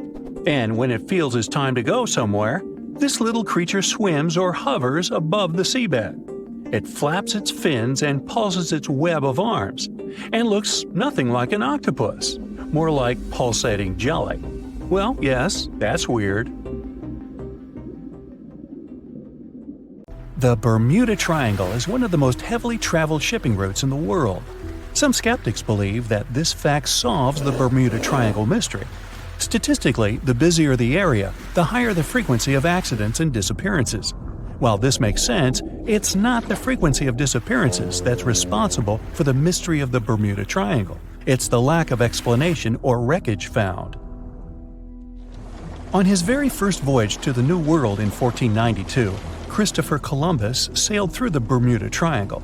Columbus reported that one night, when he was on the deck of the ship, he noticed a giant light appear in the distance, unlike anything he'd ever seen before. Columbus looked at his compass for direction, and it gave off erratic readings. You might have noticed that the Bermuda Triangle doesn't appear on any world map. This is because official institutions refuse to acknowledge that the area actually exists. No one exactly knows how many ships and planes have disappeared in the Bermuda Triangle. The rough estimate is 50 ships and 20 planes. Most of the time, the disappearances had no explanation and no wreckage has ever been left behind. When the TBF Avenger planes went missing, a massive search operation was conducted. Boats and planes searched the Bermuda Triangle for any signs of the aircraft. One of the boats searching was a PBM-5 Mariner airboat. The airboat took flight at 7:27 p.m. and called in a routine radio message 3 minutes later. Then, it was never heard from again. No trace was ever found of the rescue airboat or the 5 Avenger aircraft. A huge investigation was launched into the disappearance of all these vehicles, but nothing was ever discovered. The Bermuda Triangle is home to some pretty intense and unexpected weather. Storms build up quickly and unexpectedly, then disappear soon after. If you blink, you might miss it. This could explain why few distress signals are issued. Pilots and sailors never saw the weather coming. A popular theory suggests that rogue waves are responsible for the many disappearances. Rogue waves are called extreme storm waves by scientists. They occur when different weather patterns take place at the same time and cause large unexpected waves that reach up to 100 feet tall. Witnesses say that the waves look like giant walls of water. These waves could explain why ships go down fast and without leaving any trace. Just off the coast of Japan, you'll find the Bermuda Triangle of the Pacific Ocean. They call it the Devil's Triangle. Between 1950 and 1954, 9 ships disappeared in this area without leaving a trace. The ship Maroon 5 was sent to investigate these unexplained disappearances when it also vanished. After this incident, the Japanese authorities labeled the area as a danger zone, and sailors were encouraged to avoid it. Some people blame all disasters on the extraterrestrial paranormal activity. Others suppose it's all about raging natural phenomena. Some scientists believe the cause of anomalies is the environmental changes. Also, there's a really high concentration of methane hydrates on the bottom of the ocean in the Pacific Bermuda area. This gas tends to set off, and when it happens, bubbles start forming on the surface of the water. These gas eruptions can interrupt the ability to float and can easily sink a ship. Because of this chemical reaction, there won't be even a trace left. Underwater volcanoes are said to be another possible explanation for the Japanese Dragon's Triangle. In fact, they can take down even small islands. Luckily, nobody lives there. It's a pretty common thing in this area that some of them disappear underwater and others appear out of the blue because of seismic activity. You'll never find the Dragon's Triangle on any official map of the world, so nobody's quite sure about how large it is in reality. In July 2015, 2 teenagers disappeared after setting sail off the coast of Florida. There's some mystery about what the 2 teens were really getting up to. They told their parents that they were just going to fish, but they told their friends that they were crossing to the Bahamas. Shortly after they left, a line of thunderstorms moved towards the area, and the boys were never heard from again. A massive search was conducted, but sadly, nothing was found. 1 year later, the pair's boat was found off the coast of Bermuda with a broken iPhone and some personal effects left inside. One of the most popular and bizarre theories trying to solve the Bermuda Triangle mystery comes from Charles Berlitz. He insists that the area is home to the lost city of Atlantis. The missing ships and planes and malfunctioning equipment, according to him, were all caused by rays of energy let out by the special energy crystals that power Atlantis. While this sounds silly, Berlitz's theory was convincing enough that over 20 million people bought his book worldwide. Previously, the compass wouldn't work well in the Bermuda Triangle since the lines of the 2 poles coincided here, true north and magnetic north. But if you fall into this line, your compass will behave strangely. But the magnetic north is constantly shifting, and now it's far beyond the triangle. No legend says pirates of the last centuries operate in the Bermuda Triangle, or that the Flying Dutchman makes other ships disappear. A popular theory is that ships travel to the distant past or future through a time portal in the Bermuda Triangle. Fortunately, these are all myths. Just imagine hundreds of giant tentacles reaching out to a group of ships sailing through the Bermuda Triangle. In the past centuries, they could easily sink an entire fleet, since the ships were made of wood and were lighter. Squids wrapped decks with their strong tentacles, made holes in the ship's hulls with their sharp beaks. Toothy suction cups could break the masts and tear the sails. The water was filling the holds and slowly rising to the deck. The ship sank in a matter of minutes. Survivors reached the shore and told everyone about huge monsters. This is how the legends of the Kraken appeared. Fortunately, now people have sonars and equipment for monitoring the sea space. They say the main reason why this place is so enigmatic must be the magnetic fields that form this ominous triangle. Ocean floor is made of rocks containing a lot of magnetite. It's more like iron. Magnetic fields react to the high concentration of magnetite on the ocean floor, which may start a sort of conflict between the two. It can often lead to various weather anomalies and, as a result, navigation issues. And naturally, any changes in the ocean floor or the Earth's magnetic fields influence the Bermuda Triangle a lot. Magnetic fields tend to shift their position, so do tectonic plates and even the continents, even though we never notice it. The skies are usually very clear there, but back in 1883, some people witnessed abnormal things in the area. Some claim to have seen large blocks of ice falling from the skies, and the crew even managed to save one as hard proof. Seems like the Bermuda Triangle has an alternate not only on Earth, but even in space. Spacecraft usually don't disappear into thin air though, like there's no air. This anomalous area is really large and stretches right above the South Atlantic. It occupies the area from Chile to Zimbabwe and sits right at the point where Van Allen radiation belts are the closest to the surface of our planet. The Earth has two such belts, which come in handy trapping the particles that shoot in from the Sun. They do a great job protecting the Earth from radiation. The magnetic field there is lower, so it allows the Earth's radiation belt to come closer to the surface. Whenever a satellite passes by, it will be exposed to radiation, which might lead to serious damage. So, no satellite can take pictures of it. The South Atlantic anomaly is part of the Earth where natural radiation just flows out of control. Still, there is little evidence that all these triangles are really dangerous. Many believe the Bermuda Triangle itself has been proven time and again to be nothing but a work of fiction. In fact, some shipwrecks, such as the Ellen Austin, gained popularity in the middle of the 20th century, while nobody even thought of drawing a triangle in the Bermuda area before that. The mystery was popularized by science fiction writers and became a common myth, while no serious research proved it any more dangerous than other parts of the world's ocean. So, the crew of the Ellen Austin back in 1881 weren't even aware of the Bermuda Triangle back then, let alone afraid of it. What do you think?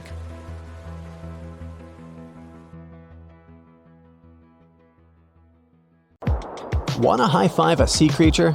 Well, put your hand up for the Tasmanian red handfish. This fish doesn't swim like a fish. It walks. It uses its flipper-like hands to stroll around on the ocean floor. These bottom walkers are disturbed by swimmers and boats a lot.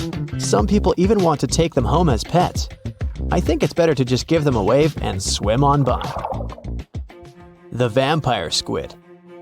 Its species name is Vampiroteuthis infernalis, which translates to vampire squid from hell. Oh yes, this vampire squid means to terrify everyone with its name, its dark red color, its spikes at the bottom, and the scary fact that it can basically turn itself inside out. The vampire squid loves putting on a good show, but it's as harmless as a kitten is to humans. It's as if Dracula scared the pants off you, but he didn't have blood-sucking fangs. The vampire squid feeds on food particles from plants and animal matter floating near the ocean's surface. Since they're not predators, they need good defensive strategies, and their vampiric look is designed to ward off large creatures who want to eat them. Turning themselves inside out is a defensive mechanism since the spiky areas in the inner skin are more intimidating.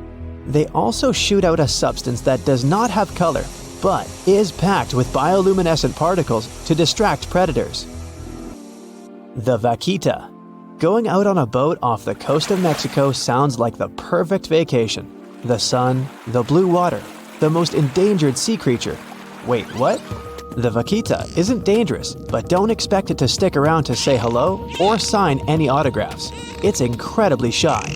This little cow, that's what it means in Spanish, is one tiny sea mammal. With those black markings around its eyes, it looks more like a sea panda to me. Seeing one should make you feel very special. They're on the brink of extinction, mostly because they got caught by accident in fishing nets. It's estimated that there's only 10 left in the wild. The blue dragon. This little creature looks like something out of a kid's fantasy movie. It's called the blue glaucus, casually referred to as the blue dragon or blue angel. It can be found in many places, the Atlantic, Pacific, and Indian Oceans. It's kind of a mollusk and it only grows to be about an inch long. What you think is the back is actually the mollusk's bright underbelly. It regularly floats on its back so that its blue colors help it camouflage with the water's waves. The blue dragon isn't just pretty, it's also smart. It usually feasts on Portuguese man-o'-wars, also known as Physalia physalis. The blue dragon stores their stinging cells for later use, in essence, stealing their defensive mechanisms. When the blue dragon is threatened, it releases those stinging cells it stored, directing them at an enemy to sting them with more power than the Portuguese man-o'-war would have been capable of. As they can store a huge amount of stinging cells, they can be a threat to humans. So, if you find one, don't pick it up. It's best to admire it from a distance. The barrel-eye fish. If you ever wanted to have Superman's X-ray vision, looking at the barrel-eye fish will make you feel like you gained that superpower at some point in your life without even realizing it. The barrel eye has a transparent head, so you can see how their eyes and brain look inside. This magnificent creature lives in the deep sea. This is the lowest level of the ocean, where strange creatures roam in near-freezing temperatures and constant darkness. They're exposed to water's pressure that's almost 1,000 times that of the surface. If the idea of the deep sea sends a shiver down your spine, stay tuned to learn about another of its creatures later on. The barrel-eye fish can be found in the Atlantic, Pacific, and Indian Oceans. You might be wondering, why oh why would a fish have a see-through head? And that would be a fair question. Since the species was discovered in 1939, it was believed that the fish's eyes were set to see straight ahead and couldn't move. So it was assumed that they had tunnel vision. Scientists Bruce Robinson and Kim Reisenbichler from the Monterey Bay Aquarium Research Institute recently discovered that the fish can move its eyes vertically to see through the top of its translucent head, thus noticing if there are predators or prey nearby. The transparent head also allows more light to enter so they can detect prey better. It's believed that the barrel-eye fish eats jellyfish and small fish species. If you dive in the ocean at night, you might be lucky enough to see how orange ball corallimorph blooms in the dark. But make sure to be quick because as soon as you turn on your flashlight to take a good look, it will retract its tubes back into itself. The Megalodon.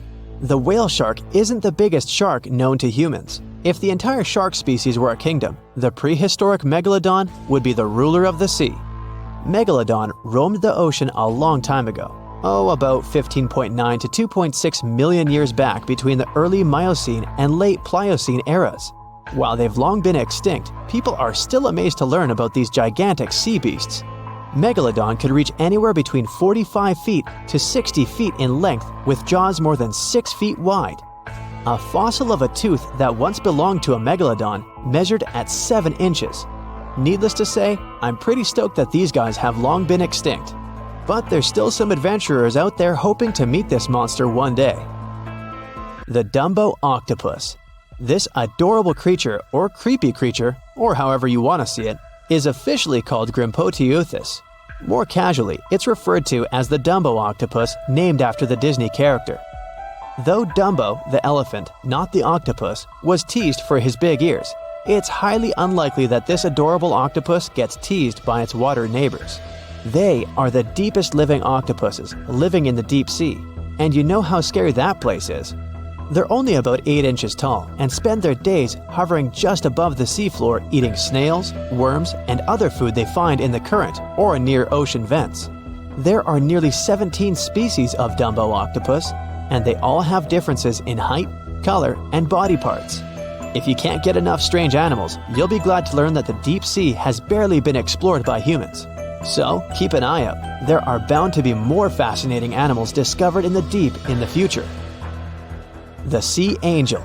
These creatures might look and sound pretty cute, but their diet is far from sunshine and lollipops. Their favorite food are sea butterflies. They lay mucus traps for them and wait in ambush. The squat anemone shrimp. This shrimp is tiny, only 0.5 inches. It's also known as a dancer shrimp because of its peculiar behavior. When agitated, it raises its bottom above its head and does a little dance. Divers also say it readily jumps on their hands and cleans them. The coconut crab. This guy may look pretty creepy, especially when the sun goes down. Mature coconut crabs are around 3 feet in length. Their preferred foods are coconuts, but they can also hunt down lizards and even large birds. The slender snipe eel. Slender snipe eel is a slim and long creature that's still a mystery for marine scientists. It's 4 feet long and it has at least 750 bones in its spine, which is much more than any other animal in the world. The sea pen. Sea pen is 7 feet long and it has a lot of varieties, but most of them look indeed like a pen or a quill. The similarity is even more striking when the animal has a water-filled bulb that anchors it to the floor.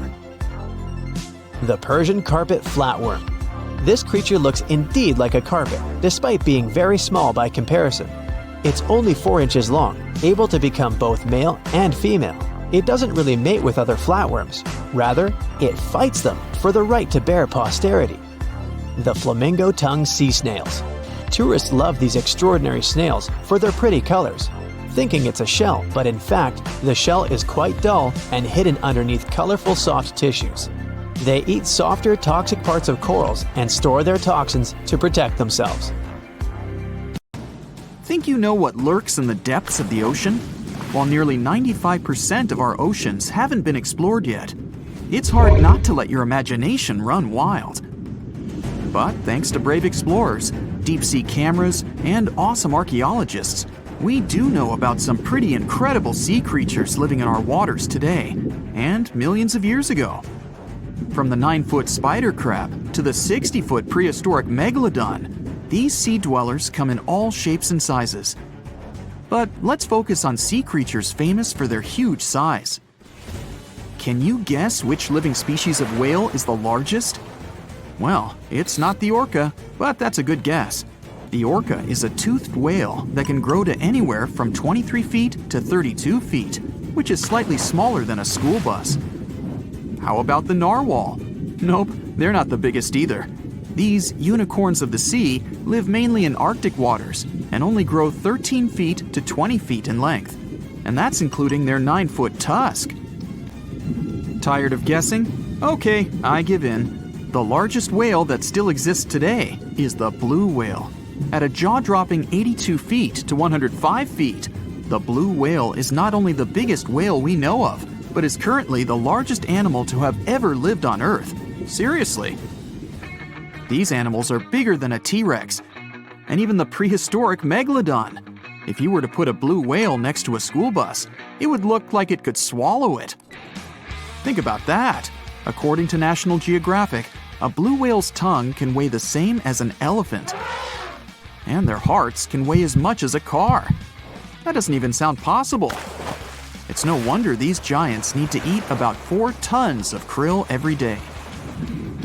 While there aren't too many animals living today that can compete with the blue whale's epic proportions, there is an entirely different species that is a good contender, and it's not quite what you would expect. It's a jellyfish. No, I'm not talking about the little jellyfish that wash up on the shore and ruin a perfectly good day at the beach. I'm referring to the lion's mane jellyfish, the biggest jellyfish around. This invertebrate can grow up to 120 feet long.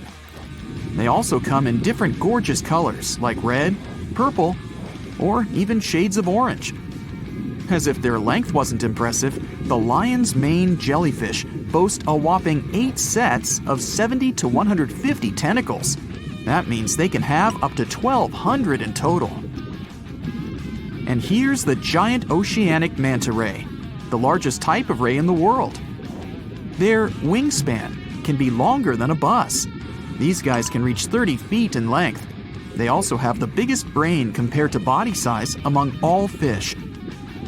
Unlike their stingray cousins, mantas don't have venomous tails. And while the lion's mane jellyfish and the blue whale are yet to be beaten for the longest sea creature, there is one marine creature that can grow even larger in length. The Portuguese Physalia physalis, tentacles and all, can reach a length of 165 feet long, and that's according to mentalfloss.com. While this thing may look a lot like a jellyfish, it's actually known as a siphonophore, and there are hundreds and sometimes thousands of them that are genetically identical. Their long tentacles help the organism catch prey, and its sting is fatal to most animals, even humans in some cases.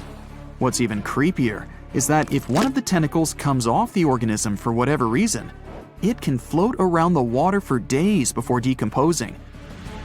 Even if it's detached, this tentacle can still sting you. But don't go running out of the ocean just yet. Your chances of being hurt by a Portuguese Physalia physalis sting are pretty slim. However, if you do get stung, the side effects aren't pretty, with welts, stomach cramps, an elevated heart rate, and an upset stomach. While you don't want to go anywhere near these long creatures, They sure are pretty to look at. Check out all those colors. The Shastasaurus is the biggest marine reptile that has ever existed. These predators lived during the late Triassic period, about 210 million years ago. These amazing giants could reach lengths of up to 69 feet and weighed more than 75 tons. This made the Shastasaurus as heavy as a blue whale. And if you could stand this creature up vertically, it'd be as tall as a 7-story building. Despite appearances, the Shastasaurus was actually pretty slim for its size. Its ribcage was only 6 feet across. You'd think that this big guy was chowing down on other dinosaurs, but that's not the case at all. This reptile survived on a diet that consisted of small fish and cephalopods, like octopuses and squids. The Albertonectes is a bright representative of the plesiosaur family, meaning that this marine reptile had a small head on an incredibly long neck and large flipper-like limbs that helped it move through the water. These creatures occupied the seas around North America 76 to 70 million years ago. The length of this sea monster could reach 38 feet, with its neck taking up 23 feet of that length. Its neck was a true record breaker. It had a whopping 76 bones in it. No other animal known to humankind has had so many vertebrae in its neck. Scientists aren't sure why they needed such a lengthy neck. They might have used it to collect shellfish off the seabed, or perhaps it helped them capture their main prey, fish and squids. This aquatic reptile also had gastroliths in its stomachs. Some of them were as big as 5.5 inches in diameter. The Tylosaurus belonged to the Mosasaur family. It dominated the shallow seas of North America about 85 to 80 million years ago. This was an enormous predator, with the biggest representatives reaching 45 feet in length. It had a narrow hydrodynamic body with a blunt, powerful head that the animal used to ram and stun its prey. Its body was equipped with agile flippers and a long tail decorated with a maneuverable fin. The Tylosaurus was a carnivore, and its diet included not only fish, turtles, and small sharks, but also other mosasaurs, plesiosaurs, and flightless birds. Meet Ophthalmosaurus. This prehistoric reptile thrived during the late Jurassic period and lived in oceans all over the world. Ophthalmosaurus weighed somewhere around 6,000 pounds and grew to approximately 16 feet long, according to newdinosaurs.com. That's about the same length as the beluga whale that exists today. It's too bad these guys went extinct before we had a chance to see them ourselves, as their cartoonish wide eyes and dolphin-like features are pretty darn cute. Of course, the Ophthalmosaurus evolved over time to become ophthalmologists, or eye doctors that we know today. No, that's just a lie. Just testing you. The Mosasaurus is a truly gigantic predator that dominated the seas all over the world about 66 million years ago. According to fossil evidence, some specimens could be more than 50 feet in length. This fact makes the Mosasaurus the biggest marine carnivore of its time. One of the most terrifying things about this creature was its crocodile-like head, decorated with literally hundreds of razor-sharp teeth, neatly organized in 2 rows on both jaws. The thing is that it was pretty challenging for the Mosasaurus to grab its prey in the water. That's why it had all these teeth, plus something special: pterygoid teeth anchored to the bones on the roof of its mouth. This made hunting and holding onto its prey much easier. The Styxosaurus belonged to the plesiosaur family and lived during the late Cretaceous period, around 85 to 70 million years ago. Upon first glance at this dinosaur, you might mistake it for a sea snake, and it'd be an honest mistake. Styxosauruses were about 35 feet in length, but over 16 feet of that consisted just of their long snake-like neck. They had a comparatively small body and weighed approximately 4 tons. Their mouths were full of razor-sharp cone-shaped teeth that they used to catch fish. They didn't need to chew their prey, thanks to the 200 small stones called gastroliths in their bellies that probably aided in digestion. At the same time, some scientists believe that the Styxosaurus used these stones to sink to the ocean bottom in search of particular types of fish. Looks kinda like Nessie to me. the stonefish. Stonefish aren't going to win any beauty contests, unless the pageant is for best rock look-alike. Their tiny unreflective eyes and rough skin blend in perfectly with their environment. A large head, an even bigger mouth, and a home full of, yeah, it's rocks. And just because you're on the beach doesn't mean you're safe. Stonefish can survive for 24 hours out of the water. Stepping on one or even handling one won't be that fun. Their dorsal fin spines have extremely strong venom. It shoots out when they get stepped on, and it can lead to paralysis or even heart failure. You'll need help fast. No wonder they're one of the most dangerous creatures in the water, or anywhere. Be careful when scrambling around rocky areas. They love to play hide and seek. The deep-sea dragonfish. If there were a prize for the most hideous fish in the ocean, the deep-sea dragonfish would win. With slimy, scaleless skin, massive teeth, and a face only a mother could love, this bad boy of the sea is nothing to mess with. It likes to swim between 700 feet and 6,000 feet below the surface of the ocean, where the waters are the darkest and coldest. Along with some other creatures on this list, the deep-sea dragonfish relies on its bioluminescent body parts to catch prey. It also uses its hanging appendage, which boasts a little red light on the end, coming out from its lower jaw. Many fish mistake this little light for prey, luring them right into the jaws of the deep-sea dragonfish. Very clever dragonfish, very clever indeed. The fangtooth. The Mariana Trench is an underwater trench with a depth of 35,000 feet, nearly 7 miles below the ocean surface. Let that sink in. While scientists know the Mariana Trench exists, it's one of the least explored places on Earth.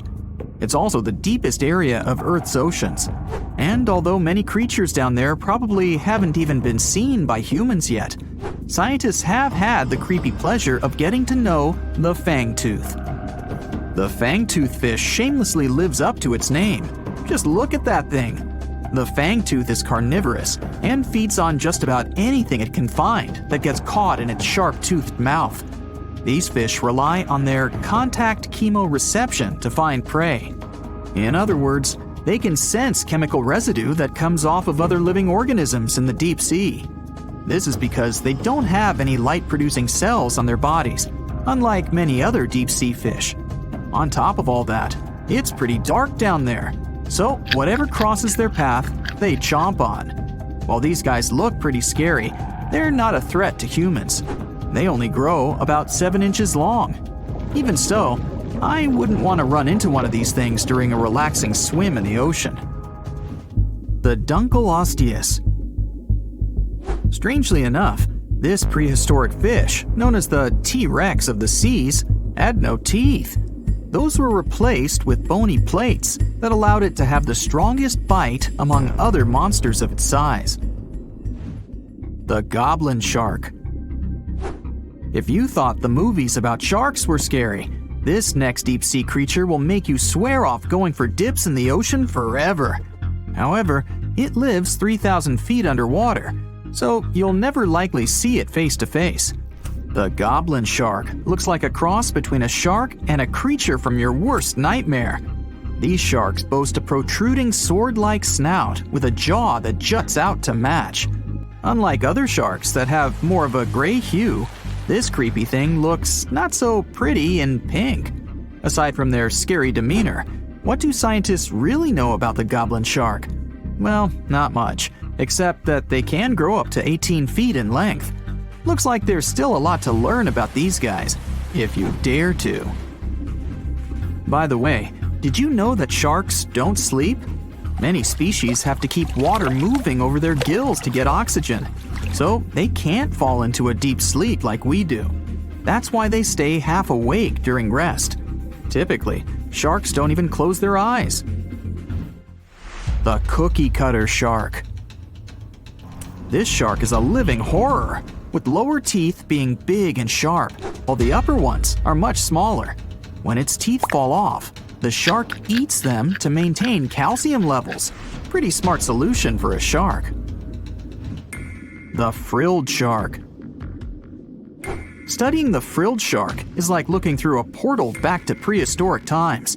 That's because scientists think that these eel-like sharks haven't changed much since their oldest ancestors roamed the deep sea waters, so they're sometimes referred to as living fossils.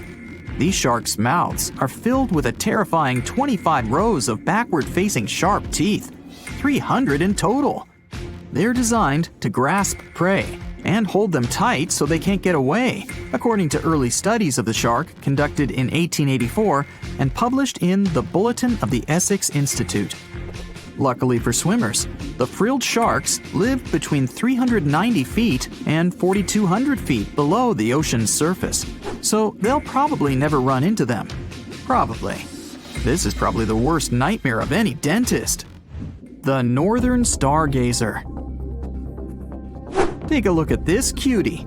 The northern stargazer is definitely not something you'd wish to see on the ocean floor. This horrid creature hides its body under the sand, leaving its face above to wait for prey. The tasseled wobbegong. Here's another carpet shark on our list. It lies low on the bottom of the sea and patiently waits for its prey to come by. The Australian ghost shark. The Australian ghost shark isn't really even a shark, but a very bony fish. It's also a living fossil. It hasn't changed within the last 400 million years. Believe it or not, sharks and humans have a common ancestor that lived around 440 million years ago. Even though we both evolved in our own way, there are still some signs of that connection. For example, the genome of an elephant shark is very similar to humans. The Leopleurodon. This list of terrifying creatures would be incomplete without mentioning the terrifying and prehistoric Leopleurodon. This carnivorous marine reptile existed during the Colovian stage of the Middle Jurassic era and ruled the waters at 9 feet in length. Scientists believe Leopleurodon thrived in this deep-sea trench because of its ability to swim long distances and its 4 paddle-like limbs. While they probably weren't able to propel themselves toward prey like other animals of the area, they did manage to accelerate and attack very ruthlessly and efficiently. Additionally, they relied on their long snouts to smell prey, which leads scientists to believe they didn't rely on sight for hunting. This means they could have thrived in the dark Mariana Trench. Around 150 million years ago, Leopleurodon became extinct due to competition for prey against other thriving marine reptiles. And I think I speak for all of us when I say, thank goodness for that. Considering that scientists have only explored 5% of the ocean floor and found some of the scariest sea creatures imaginable, one can only dream of what other animals reside in the deep sea waters. Perhaps it's best to keep them in your imagination. Am I right?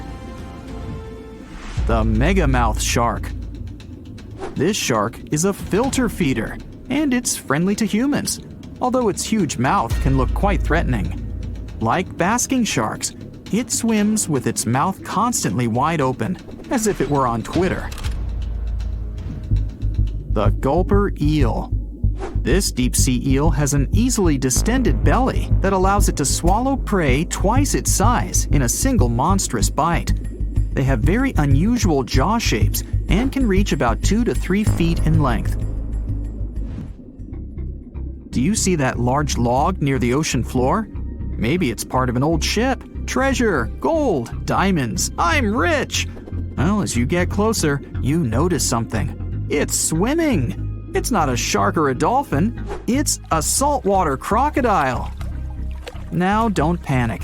If you bump into one of these reptiles in the sea, it's unlikely it'll think of you as food. Crocodiles have a special valve in their throat that stops them from drowning underwater, but that doesn't mean they can't bite. Usually, they're heading to a nearby island, and the quickest way there is to body surf. They can't really take the ferry, you know.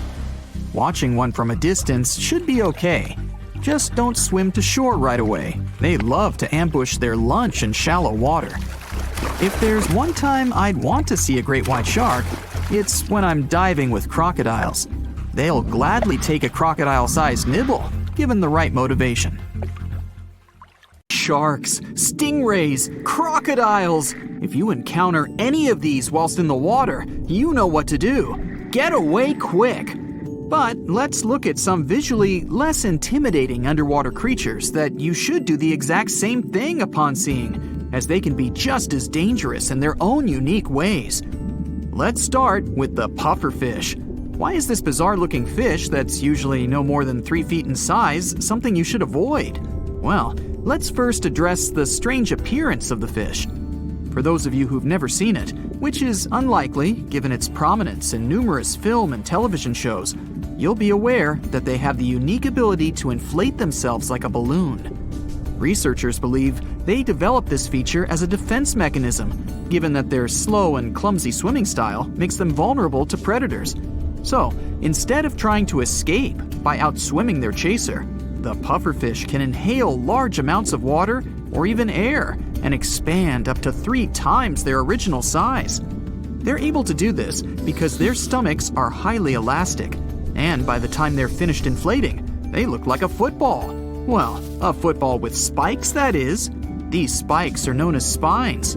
Even though the fish can inflate to a large size, this still won't be enough to put off all its potential predators.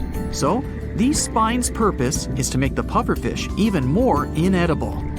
Now, common sense would suggest that you should have no interest in jumping into the water and trying to eat a pufferfish for lunch. So why does being difficult to eat make them something you should avoid if you come across them in the ocean? Oh, did I not yet mention that pufferfishes are extremely toxic? Let's break it down. In the event a predator fancies proving themselves as fearless and unbothered by catching themselves a pufferfish as a snack, they won't enjoy it for long. Almost all pufferfish contain tetrodotoxin, a poisonous substance. On top of making a pufferfish a very unsatisfying meal from a taste standpoint, this substance is also lethal to fish. And not just fish, but humans too. The substance is almost 1,200 times more poisonous than the well-known poison cyanide. There's enough poison in one pufferfish to endanger nearly 30 humans. Oh, and in the event you come into contact with this substance, there's no known antidote. So yeah, maybe it's best to stay away from them altogether. Might not be the easiest thing to do, by the way, if you spend a lot of time in the ocean, as there are more than 120 species of pufferfish found worldwide, most of which are in plentiful supply.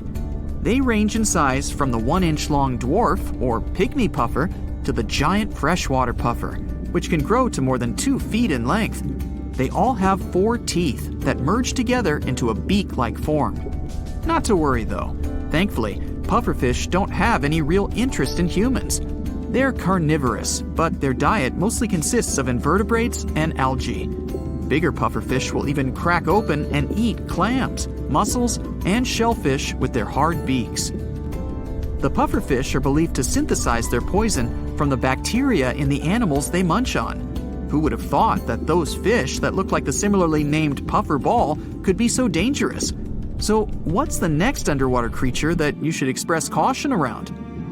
Perhaps even more conspicuous with its deadliness is the Congus geographus, more commonly referred to as the geography cone, which is the most dangerous out of the 500 species of cone snails. Yep, you heard that word right, snail. Not that different from the snails you used to pick up in your garden as a kid. This little guy, who typically measures between 4 and 6 inches, is better off to be avoided. However, you might be tempted to try and examine one, given their beautifully patterned brown and white shells, which are highly prized by shell collectors. So, why are they dangerous? Well, just like the pufferfish, they're also poisonous. Their venom is a complex concoction of hundreds of different toxins. It's delivered via a harpoon-like tooth propelled from an extendable proboscis, which is the long nose of any mammal. What is it with these creatures' lack of concern for human safety? Just like the pufferfish, there's no known antidote for the geography cone's venom. Treatment is limited to keeping any of their victims alive and well. Are there any side effects of their venom? Well, more bad news. Yes, there is, and it's instant paralysis. It has to be, or the snail's prey would simply swim away to die, and the creature would be left with nothing for its efforts. You have to remember that speed isn't the strong suit of most species of snails. Most gastropods, another name for both snails and slugs, move at a maximum of 3 inches per minute. This means if a snail didn't stop to rest for an hour, it could still only travel a distance of 16 feet. Not exactly an underwater cheetah. This type of speed doesn't make them terrifying as far as predators go. But what is terrifying is how something so slow can still be so dangerous, and several humans have had unfortunate encounters with the creature. Luckily though, like the pufferfish, the geography cone doesn't have regular contact with humans, and accidents usually only occur due to divers startling or stepping on the creature, or picking up a shell, not knowing the creature's inside. The creature has more of an interest in seeking out fish, marine worms, or other snails as prey. The geography cone also provides evidence that Mother Nature might have a great sense of humor. Research has found that among the compounds found in cone snail venom are proteins that, when isolated, have massive potential as a pain-killing medicine. These proteins target specific human pain receptors and can be up to 10,000 times more potent than other pain-killing medicine, without any of the potentially unhealthy added properties and side effects. So, pufferfish and underwater snails. Not exactly something as humans that we're going to think about when we have a gaping hole in our stomachs caused by hunger. Unlike crab meat, a total of 11 million tons of crab, lobster, and prawns are caught or cultured annually. Be careful about which type of crab you eat, though. Not all of them make an enjoyable meal. This is especially true of the Xanthidae family, which is a diverse family of crab species found in Australia. They're easily identifiable from their black-tipped claws. We should be grateful for this unique identifying feature, too, and not just because it could help bring attention to and prevent a potentially nasty pinch from the crab. No, what you really need to worry about with some members of the Xanthidae crab family is the toxins that they possess. Although they don't produce the poison themselves, the muscles and egg masses of some of the species have been found to accumulate 2 of the most dangerous natural substances known to man, saxitoxin and tetrodotoxin. The second one is the same poison found in the pufferfish. As little as 0.5 milligram of either of these substances can cause serious damage to a human. The good news is that if you do encounter one of these poisonous Xanthidae crabs, they don't have any ability to deliver the poison themselves, such as by a bite or jab. The only way to come into contact with their poison is by consuming them. And if you ever consider cooking that crab meat, note the toxins they possess are heat stable. This means that the toxins within the crab will persist in the tissue even if you boil them. If you really only have a Xanthidae crab to eat, which, as we've established, you can't, there's a Japanese species of pufferfish that may be a viable alternative. It won't be easy though. Only the most skilled chefs in Japan have licenses to use the creature as an ingredient to make a local delicacy known as fugu. How about you just run to the store and pick up some salmon? Then again, maybe it's best to just do as originally discussed and avoid pufferfish, poisonous snails, and toxic crabs at all costs. Hey, let's take a deep dive into ocean waters to see which of these creepy-looking animals are our friends. We're swimming in the tropical waters of Nanina-Balava Island near Fiji. Can you see those giant creatures the size of a Volkswagen Beetle? Those are manta rays. They've got a long whip-like tail and large flat diamond bodies. There are 2 species of manta rays, the reef manta ray and the giant manta ray. They belong to the same family as sharks, but they only have small teeth in their lower jaw. They feed on zooplankton, tiny fish, and crustaceans. Manta rays are social animals, and they like people. Once you let them come close to you, they'll swim around you to observe you. Don't chase them though, because they're super fast swimmers. Their name translates to cloak or blanket, and out of all sea creatures, they've got the largest brain compared to body weight ratio. These fellas can recognize themselves in a mirror. The Asian sheepshead wrasse follows. Even if it seems unsightly, it's one of the friendliest fish you'll come across in the shallow waters of Japan, China, and Korea. It has protrusions on both its jaw and head. It likes to hide in its anemone, and it's usually scared to go out even at 40 inches long. One of these fellows developed a friendship with a Japanese scuba diver 30 years ago. When the diver found the fish, it was injured, and he helped it recover. The diver had been the caretaker of an underwater Shinto shrine. He calls the fish by hitting the underwater bell. Time to go swimming with the largest fish in the world, the whale shark. Though these creatures are sharks, they have a lot in common with whales. They can live for 100 years, though they've got tiny brains. They're indifferent to humans. These fellas don't care about anything they can't eat. And unlike other shark species, they won't bite you. Whale sharks are filter feeders. They do have teeth, 3,000 of them, but they don't use them. They've got a massive mouth, like me, but their throat is only the size of a quarter.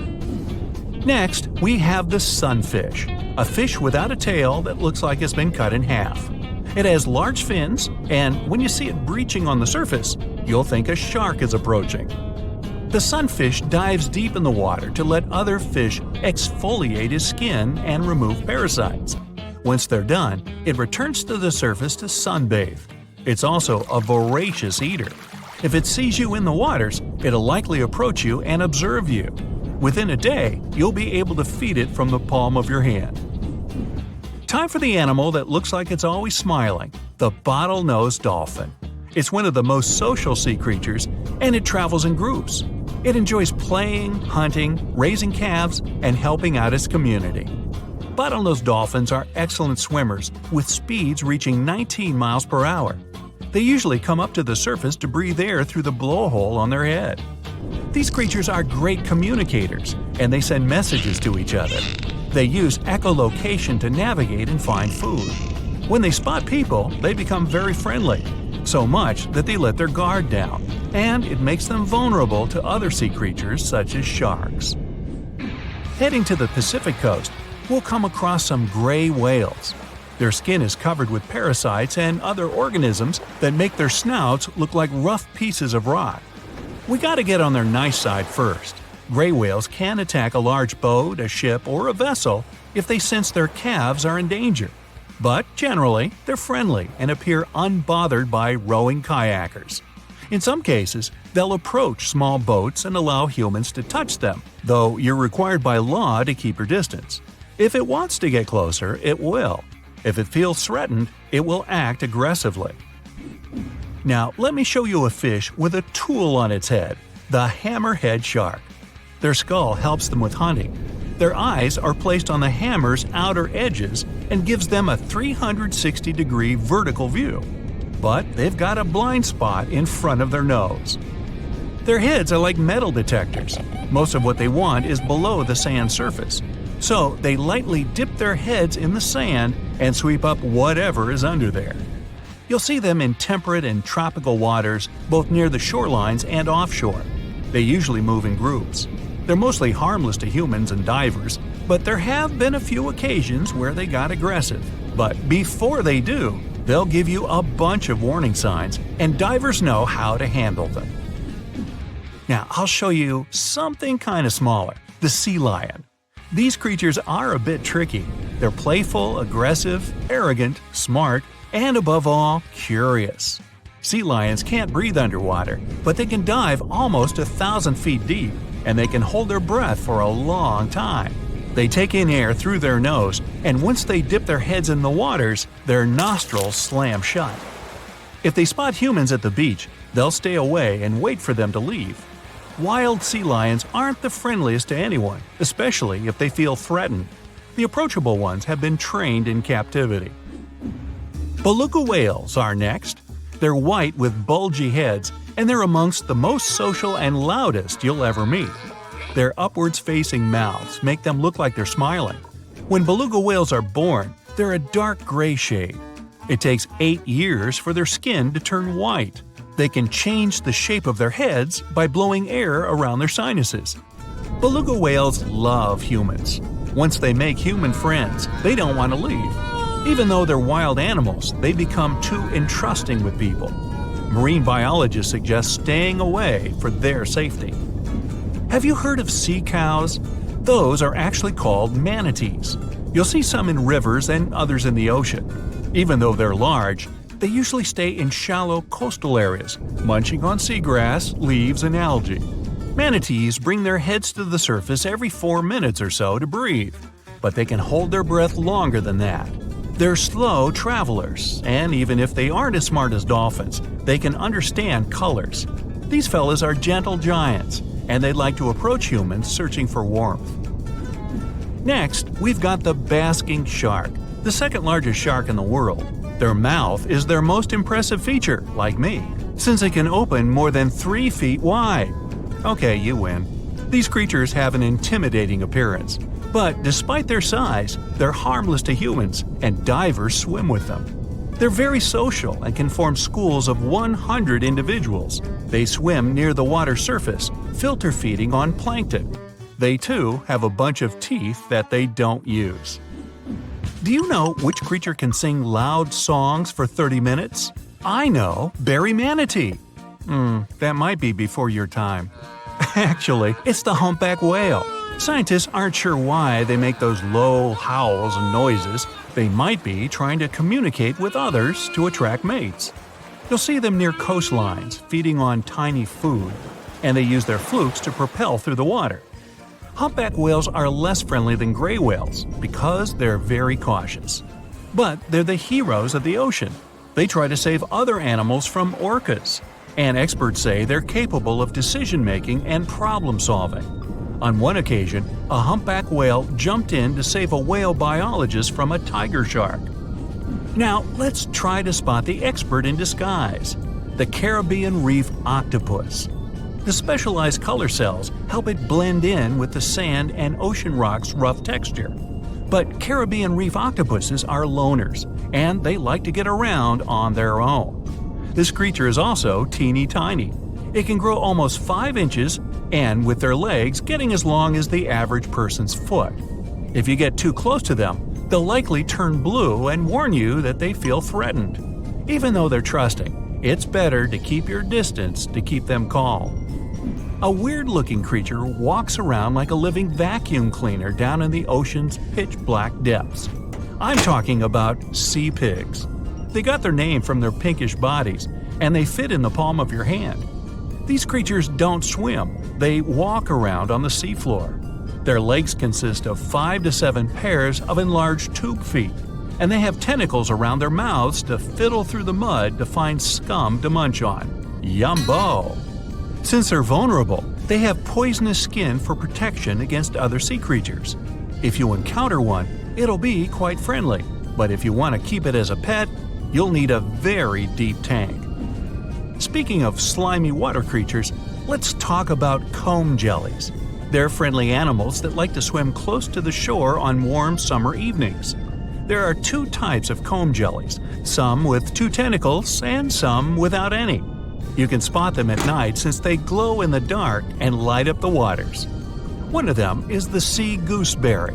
On the sand it looks like a transparent blob of jello, and it can fit into a teaspoon. Unlike jellyfish, comb jellies don't sting because they don't have stinging cells, and they're safe to swim with.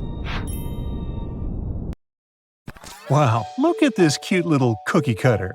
At first glance, it looks like an oversized anchovy, but in reality, it's an undersized shark. This shark never grows bigger than 18 to 20 inches, but it doesn't make it less dangerous than its peers. They got their sweet cookie name because they have a unique feeding strategy. They bite off small chunks from much larger animals and get away with it. These little guys live deep down in the water column, making them quite mysterious and hard to study. We don't know exactly where they hang out, but they've been spotted all over the world, especially in tropical and temperate areas. The cookie cutter shark is a total parasite. It feeds off larger animals while keeping them alive. It uses its sharp upper teeth to latch onto the skin of bigger sharks, fish, or even marine mammals. Then, with its strong lower teeth, it scoops out a mouth-sized chunk of flesh or blubber. Ow! So watch out, because even big predators like bluefin tuna, great white sharks, and spinner dolphins can end up with scars from these little sharks. Now, there's one crazy story about a cookie-cutter shark biting a person. Picture this: a long-distance athlete swimming between islands in Hawaii at night, surrounded by boats with bright lights attracting prey. Yep, that swimmer got a nasty bite on the calf, leaving a gnarly scar, but luckily no permanent damage. Lesson learned: don't mess with cookie-cutter sharks during their feeding frenzy. To hunt like this, they have a well-equipped mouth. The mouth itself is like a short line that goes across, surrounded by these big fleshy lips that can suck stuff up. It's got a bunch of tooth rows in its jaws, like 30 to 37 in the top and 25 to 31 in the bottom, and they increase as it gets bigger. The upper teeth are small and narrow, standing up straight with a single smooth, pointy bit. The lower teeth, on the other hand, are way bigger and wider, almost like knives, and they interlock to make a saw-like cutting edge. Just like any other shark, cookie cutters lose their teeth throughout their lives. But here's where they're different: they swallow their lost teeth. Some scientists think they do this because they live in nutrient-poor deep waters and want to recycle important tooth-building materials, like calcium. That's a brand new approach to diet supplements, huh? Since they feed closer to the surface at night and deeper during the day, they're almost always in the dark. So, this sneaky little shark has these special light-producing organs called photophores that are strategically placed on its belly. These photophores help it blend in with the light coming from above, kind of like camouflage. It's a classic move in the bioluminescent world. The cookie-cutter shark also has this cool, non-glowing collar around its throat. Some scientists think this collar acts like a fancy lure, making it look like a tasty little fish from below. Imagine how irresistible that would be to a whole gang of hungry sharks. It's like a dinner invitation they can't refuse. Scientists and geologists are out there in the vast ocean, towing these trusty devices, also known as streamer cables. They drop these cables about 16 to 65 feet deep, with each stretching over 20,000 feet long. Now you can imagine that this whole setup creates quite a commotion underwater, attracting all sorts of curious creatures. And guess who shows up for the party? Sharks. Yep, these toothy pals are drawn to the magnetic fields of the streamer cables and sometimes mistake them for a chewy snack. Now, before you start thinking that sharks have a personal vendetta against these cables, let me tell you something. This is not a new problem. It's been going on since the 1980s. Even big players like Google have faced these underwater cable conundrums. They had to surround these internet cables with a fancy material to protect them from shark teeth. I mean, can you imagine a shark causing a delay in your internet browsing? That's one hungry predator with a serious grudge against technology. So, why exactly are sharks so keen on these cables? Well, no one knows for sure. Some scientists think it's because sharks have a thing for electromagnetic fields and get curious. Others believe they just have a thing for anything cable-shaped. It's not all sharks that cause such problems, but which of them are the troublemakers in this aquatic tale? Well, it depends on the depth of the cables.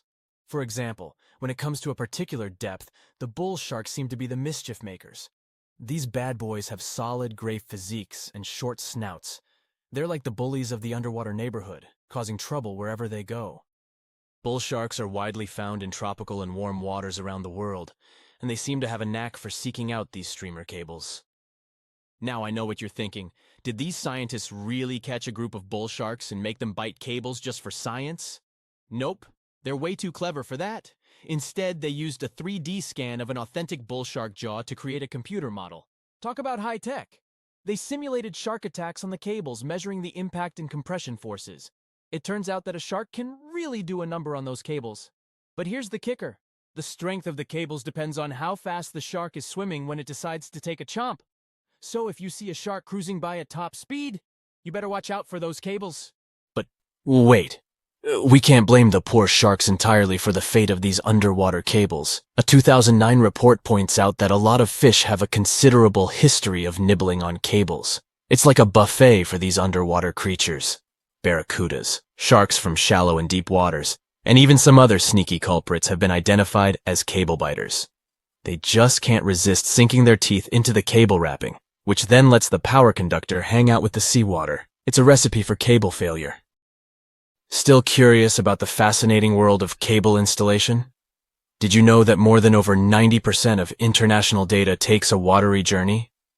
These cables, which are like underwater highways, stretch for hundreds of thousands of miles beneath the ocean's surface, reaching depths as deep as the size of Mount Everest. Now, you might be wondering how these cables are placed. Well, it's not as simple as dropping wires in the water like in the cartoons. In fact, it requires some careful planning and specialized boats called cable layers. These brave boats meticulously run the cables across the flat surfaces of the ocean floor, making sure to steer clear of all obstacles that Mother Nature throws their way. When it comes to cable sizes, the shallow water cables are about as thick as a soda can. On the other hand, deep water cables are way smaller, measuring up to the size of a marker. Why the difference, you ask? Well, it's all about vulnerability. Way down there, 8,000 feet below sea level, there isn't much action going on. Therefore, these deep-sea cables don't need as much shielding wire for protection. They're like the skinny swimmers of the cable world, gliding through the depths with ease. But let's not forget about the installation costs. Brace yourself, because placing a cable across the vast expanse of the ocean is no bargain. We're talking about millions of dollars. Now, the actual price may vary depending on factors like the total length of the cable and its destination. But trust me, it's definitely not pocket change. Installing shallow water cables is quite the spectacle. They're carefully stuffed beneath the ocean floor using high-pressure water jets. It's like giving these cables a cozy underground home, shielding them from the whims of the ocean currents. So, while cable installation may be slow, and, let's face it, a bit expensive, it's truly a remarkable feat of engineering. The underwater world is a complex and delicate ecosystem, and the cable layers take great care to ensure that their installations don't disrupt the marine life and habitats that call the ocean home. It's a balancing act between technological progress and oceanic conservation, and they're doing a pretty good job at it. Whenever you browse the internet, remember that your cat videos and funny memes might just be zipping through those submarine cables deep beneath the waves. But burying cables safely underwater isn't actually a modern idea, you know. Hold on tight because we're going on a time-traveling adventure back to the mid-19th century. Picture this. It's 1854, and something groundbreaking is about to happen. The installation of the very first transatlantic telegraph cable begins, linking the distant shores of Ireland and Newfoundland. Now, before you roll your eyes and say, "Old news, buddy," let's remember that this was a pretty big deal back then. Fast forward 4 years, and the moment of truth arrives. The first transmission is sent through the cable, carrying a message that goes something like this. Laws. White House received 5-minute signal. Coil signals too weak to relay. Try drive slow and regular. I have put intermediate pulley. Reply by coils. Okay. Maybe not the most exhilarating message ever sent. But hey, they were just getting started. Now, let's put ourselves in the shoes of those remarkable folks involved in this undersea endeavor. Imagine being the lead electrician of the Atlantic Telegraph Company, also known as White House, in the message. He must have been quite the electrician extraordinaire.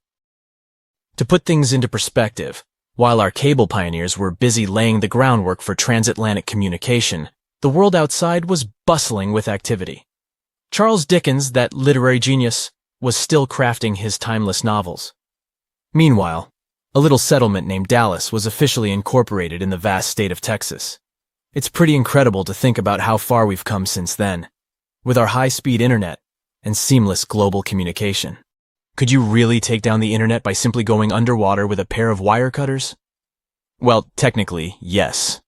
You'll need to be all geared up, wearing your snazzy scuba suit and holding a pair of trusty wire cutters. You can also add a mischievous grin on your face just to create the right ambiance, don't you agree?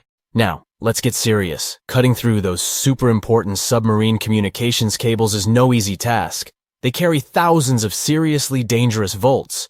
But here's the deal. Someone actually did it in Egypt back in 2013. A group of daring individuals wearing their sleek wetsuits and equipped with wire cutters decided to give it a go. Their target? The Southeast Asia Middle East West, Europe E4 cable. A whopping 500-mile lifeline that connects 3 continents. As soon as those mischievous cable cutters did their thing, chaos ensued. Internet speeds in Egypt took a nosedive, plummeting by a staggering 60%. Can you imagine the frustration of trying to load a cute puppy video and having to wait for ages? But hey, let's keep things lighthearted here. The internet, like a phoenix, rose from the ashes once the cable was repaired. Speeds were restored, and everyone could once again binge-watch their favorite shows and indulge in endless rounds of online gaming. For years, we've thought the Megalodon was just a big shark, which is scary enough. After all, it could have eaten a creature the size of a whale in just 5 bites. Estimates indicate that the largest shark that ever lived had been around 59 feet long, which is a reasonable size and explains a lot. But the scientific community was wrong. Very wrong. Now, scientists have proven that megalodons could grow up to 80 feet long, which is the same as a 6-story building. The creature would have certainly been dozens of times bigger than you if you had seen it underwater. These giants ruled the ancient oceans between about 20 million and 3 million years ago. And even though it was a long time ago, they've left a lasting impression, becoming the protagonists of many movies. And scientists continue to search for answers about their life. Thanks to this, we still occasionally find their fossils. But the thing is, no one has ever found a complete skeleton. All we have are scattered vertebrae, a few scales, and, of course, those massive, razor-sharp teeth. The most complete piece we know of is a 36-foot section of a megalodon's spine. It was once part of the trunk of the animal's body. So, to assess just how big the megalodon was, experts compared its fossils to more than 150 species of sharks, both those that are alive and those that have gone extinct, to get the most realistic result possible. If the megalodon had had the proportions of a regular shark, it would have had a 6-foot head and a 12-foot tail. It would have also stretched 54 feet from nose to fin. But these measurements are way off the mark. The largest megalodon vertebra ever found is 9 inches in diameter, which makes it 3 inches larger than the largest vertebra of a typical shark. And if we follow these proportions, that megalodon was a whopping 80 feet long. To better understand how giant this is, just think of 2 school buses lined up end to end. For a long time, it was very common to think that the megalodon was just a giant great white shark. And it makes sense, right? I mean, both would have had large, terrifying, serrated teeth. But that was another completely wrong idea. Now, we know that megalodons were actually much more slender and aerodynamic than the modern great white shark. Their body shape was built to cut through the water with much less resistance, minimizing the effects of gravity in the sea, letting them glide effortlessly through the ocean. Now, if Megalodon wasn't just another great white shark, what other animal of the same species was it most similar to? Surprise! In fact, it had more in common with the modern lemon shark. This species has robust and powerful bodies, 2 large dorsal fins, and blunt snouts, which makes them really fast and agile hunters, like prehistoric predators. In other words, while thinking about the megalodon, you can imagine a giant, turbocharged lemon shark.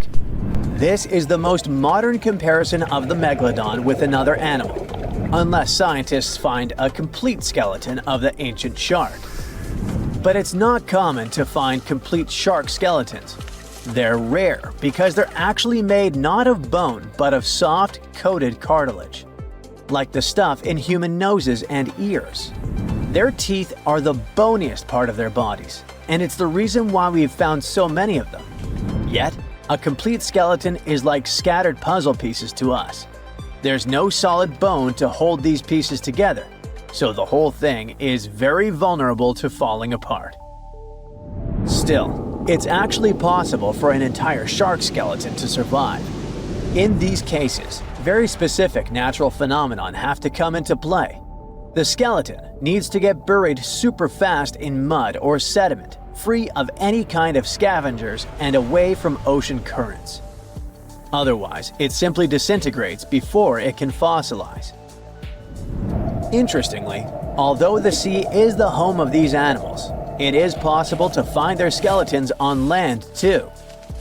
Millions of years ago, a big portion of today's dry land was submerged, teeming with marine life. Then, in certain places, sedimentary minerals and specific biological conditions of the seabed allowed the fossilization of sharks in marine rocks. Today, those are desert rocks that ensure the preservation of shark fossils. But in any case, searching for a shark tooth in a desert is like looking for a needle in a haystack. But finding an entire fossilized skeleton embedded in a rock is like hitting the jackpot. Another unexpected discovery is that these prehistoric sharks were not born small and cute like regular baby sharks. A newborn megalodon could reach almost 13 feet in length. That's more than twice the height of the average human. Imagine a shark the size of a boat from the moment it's born. Now, although we don't have all the information about the giant of the seas, it's a fact that it's one of the most famous animals in pop culture worldwide. Not only has it inspired several movies, but some people also insist that the Megalodon is still alive. Scientists say it's not. The Megalodon didn't survive the test of time, and it would be impossible for such a giant creature to dwell in the seas without us noticing it. First, it was a super predator. It hunted whales, dolphins, and other large marine animals. If the Meg was still around, its presence would completely change the balance in the oceans. It would have huge impacts on marine ecosystems, regulating populations and influencing the size and behavior of the ancient shark's prey. A good example is whales. They wouldn't have grown so big if the Meg still hunted in the oceans. This only happened because there was no super predator in the way. If the giant shark was still in our oceans, species like the blue whale would be tiny, as they would need to develop and adapt to be able to escape constant attacks. The lives of the workers of the sea would also be completely different. Fishers would have to avoid certain areas, ships would change routes, and even maritime tourism would be risky. Going for a swim and coming across a shark over 65 feet long? Not worth the risk. Plus, if the Megalodon was still out there, we would have some proof. Commercial fishing catches millions of sharks every year, and a monster of this size would not go unnoticed. Not to mention that with all of today's technology such as drones, satellites, and submarines at our disposal, someone would have already recorded an encounter with this living legend. By the way, most sharks, like most fish, are cold-blooded. But the reality for Megalodon was different. This giant was able to keep its body warmer than the surrounding ocean. This gave it an advantage over other sea creatures, allowing it to remain fast and active even in colder waters. It was a survival advantage that other animals of its kind did not acquire during their evolution. One of the most famous theories is that the Meg lives in the Mariana Trench, but scientists are sure that it doesn't make any sense. This region is poor in food and has many tiny creatures, which would not be nearly enough to sustain a large predator. In addition, there's a lot of research studying countless sharks that live in the ocean depths, and none of them come close to the size of the Megalodon. So, does the Megalodon still exist? Definitely not, but that doesn't mean it isn't any less mysterious and fascinating. It's a perfect summer day. You're relaxing on the beach, dipping your toes into the cool water, when suddenly, bam! A 56-foot aquatic nightmare rockets from the waves. It's the size of 2 London double-decker buses, sporting about 60 razor-sharp teeth, including bonus chompers on the roof of its mouth, because why not? This aquatic beast isn't picky about its diet either. Sharks? Turtles? Other sea monsters, yep, they're all on the menu. Meet the Mosasaur, a group of marine reptiles that ruled the oceans millions of years ago. If you've seen Jurassic World, you'll recognize them as the stars of that epic moment when a massive creature leaps out of the water to snatch a great white shark like it's sushi. That's a Mosasaurus, and it's every bit as terrifying as it sounds. Recently, scientists stumbled upon a fossil of one of those marine monsters in, of all places, Mississippi. Yes, Mississippi, the land of magnolias and catfish. Turns out it's also home to ancient sea dragons. This discovery was a happy accident. A team of geologists was mapping the terrain in east-central Mississippi when they noticed something strange poking out of the ground. It wasn't a rock or a seashell. It was a vertebra, and a massive one. In fact, it was so large it barely fit in the hand of the scientist who found it. The fossil likely belonged to the largest known species of mosasaur, the Mosasaurus hoffmanni. Now, the biggest mosasaur ever found clocked in at a staggering 56 feet long. This new specimen hit a solid 30 feet at least, and while it might not break the world record, it certainly makes the crown for the biggest mosasaur ever discovered in Mississippi. Fun fact, that's still longer than the average RV, and with way worse gas mileage. To be fair, the Mississippi Museum of Natural Science already had a couple of mosasaur fossils in its collection.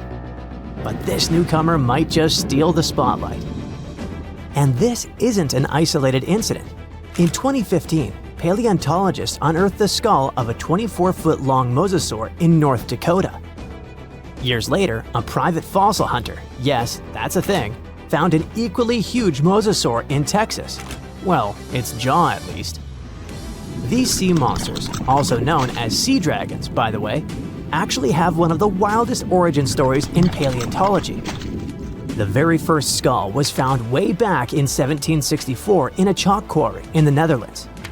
And at the time, scientists thought it was a whale. Then came a second skull, which was so impressive that French revolutionaries literally looted it during the siege in 1794. Legend has it they swapped it for 600 bottles of wine. Doesn't sound like a fair trade to me. That fossil actually helped pioneer the concept of extinction and got paleontologists buzzing for centuries. Since then, mosasaur fossils have popped up all over the world, like ancient scaly celebrities leaving their mark. From the Mississippi backwoods to the deserts of Morocco, from New Jersey to Belgium, scientists have uncovered everything from teeth to full skulls, sometimes even misplacing them in museum drawers for centuries. So what exactly were these terrifying titans of the deep? Well, let's just say, if ancient oceans had a most likely to eat everything in sight award, the mosasaur would win it. Picture a gigantic scaly torpedo with a mouth full of about 60 razor-sharp teeth, including some growing on the roof of its mouth like dental overkill. It had a long, muscular tail for propulsion and 4 paddle-like limbs that worked like turbocharged oars, letting it cruise through warm, shallow seas like a reptilian speedboat. Scientists believe they were close relatives of modern monitor lizards and snakes, which honestly just makes both of those animals way more terrifying. Some mosasaurs even might have had adaptations for sensing vibrations in the water, allowing them to detect movement from a distance, similar to how sharks use electroreception today. Their eyes were well developed too, giving them sharp vision in the dim ocean depths, a key advantage when hunting fast or elusive prey. But what really makes mosasaurs the stuff of prehistoric nightmares is their attitude. They were apex predators, and they knew it. Those sea monsters weren't picky eaters. Fish, turtles, birds, sharks, other mosasaurs. Basically anything that moved was dinner. Fossilized mosasaur stomach contents prove they practiced family dinner in the most metal way possible. If they were around today, your beach day would be a lot more exciting. Probably shorter. These guys were so intense, they dominated the whole world. It's safe to say, mosasaurs were the undisputed rulers of the late Cretaceous oceans. And like today's orcas or great white sharks, they probably used ambush tactics, sneaking up on prey from below before striking with explosive force. Bite marks found on the fossilized bones of turtles and even other mosasaurs suggest intense underwater battles worthy of a blockbuster movie. But how did one end up in Mississippi of all places? Well, rewind the clock about 80 million years and you'll find part of North America underwater. A vast shallow sea known as the Western Interior Seaway split the continent in two, running from the Gulf of Mexico to the Arctic Ocean. It was warm, teeming with life, and yes, crawling with sea monsters. This prehistoric seaway was a watery wonderland. Imagine long-necked plesiosaurs gliding through the water, birds with teeth diving for fish, and oysters the size of car tires clinging to reef-like structures. Even giant fish like this weird guy over here called it home. This ancient inland sea stretched over 600 miles wide in some places, but it was no more than a few hundred feet deep, making it ideal territory for predators like mesosaurs to thrive. The shallow depth also meant that their prey had few places to hide, turning the seaway into a prehistoric buffet. But the Western Interior Seaway wasn't a permanent fixture. As the Rocky Mountains rose, the seaway slowly disappeared. Over millions of years, it transformed from a shallow ocean to swamps and then to dry land. Today, what was once an ocean is now the Midwest, complete with cornfields, cows, and the occasion mosasaur vertebra hiding in the dirt. Now, this wasn't exactly the end of the mosasaurs. Sadly, even these monsters couldn't outswim extinction. Those massive sea beasts met their watery grave around 66 million years ago, when Earth got an unwelcome visitor, a 10-mile-wide asteroid. When that space rock slammed into what is now Mexico's Yucatan Peninsula, it unleashed destruction on a planetary scale. The impact triggered massive tsunamis, set forests ablaze, and shot so much debris into the atmosphere that sunlight was blocked out for months, maybe even years. This impact winter plunged Earth into a deep freeze. With sunlight gone, plants couldn't photosynthesize, and the food chain collapsed like a house of cards. On land, plant eaters starved, and predators like T-Rex soon followed. About 75% of all species on Earth disappeared. But don't think the oceans were a safe retreat. The seas were hit just as hard, if not worse. First came the mega tsunami that devastated marine life along coastlines. Then, the real villain arrived. You see, without sunlight, phytoplankton, those tiny microscopic plants that serve as the foundation of the marine food web, perished. With them went zooplankton, small fish and filter feeders. And when the buffet dried up, the big predators like the mosasaurs went hungry. No food, no future. With plunging temperatures and ocean acidification, even the ocean's top predators couldn't survive. Mosasaurs, along with plesiosaurs and ammonites, were wiped out in the blink of a geological eye. So ended the reign of sea monsters. The good news is that you can now swim at peace knowing that no sea dragon will ever come at you. I mean, it's a bummer that they went extinct, but let's be honest, beach days are way more relaxing without 56-foot lizards crashing the party.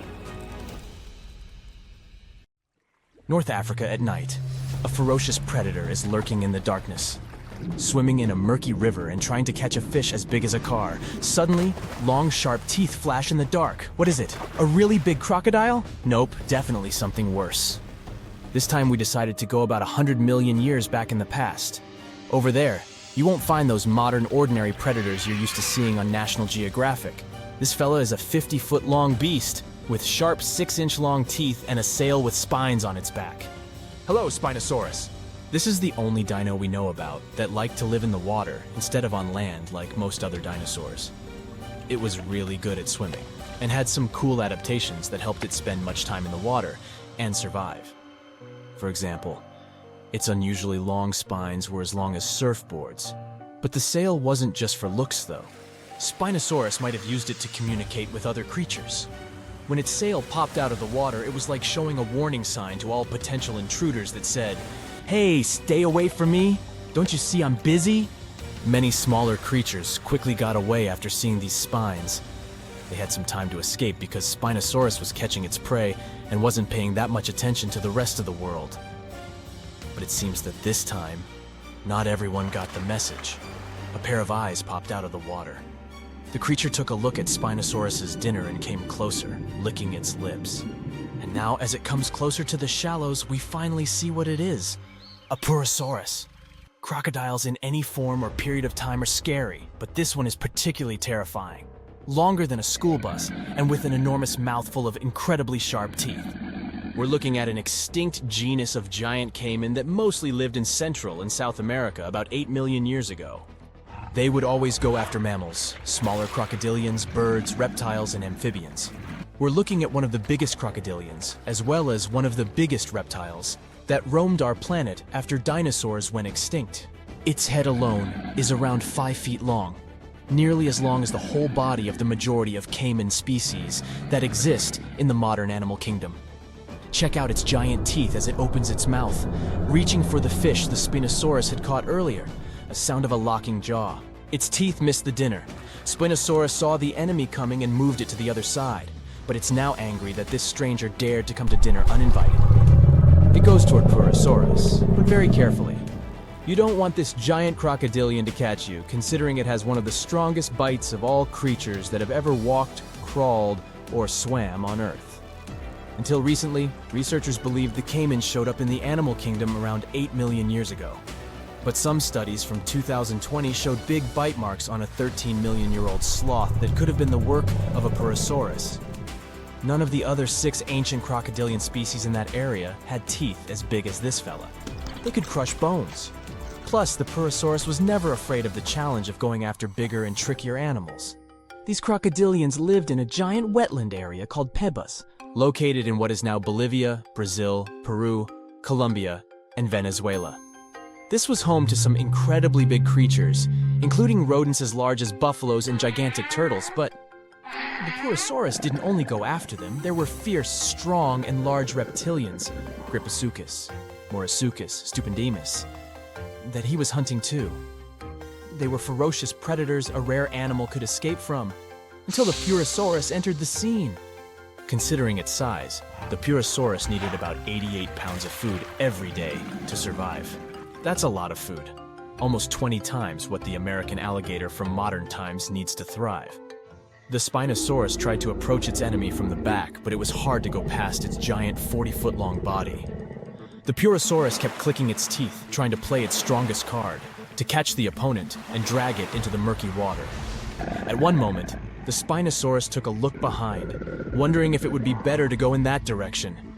This giant caiman would certainly be slow on land. Okay, at least slower than it would be in the water. It roared. At least we imagine dinosaurs made such sounds.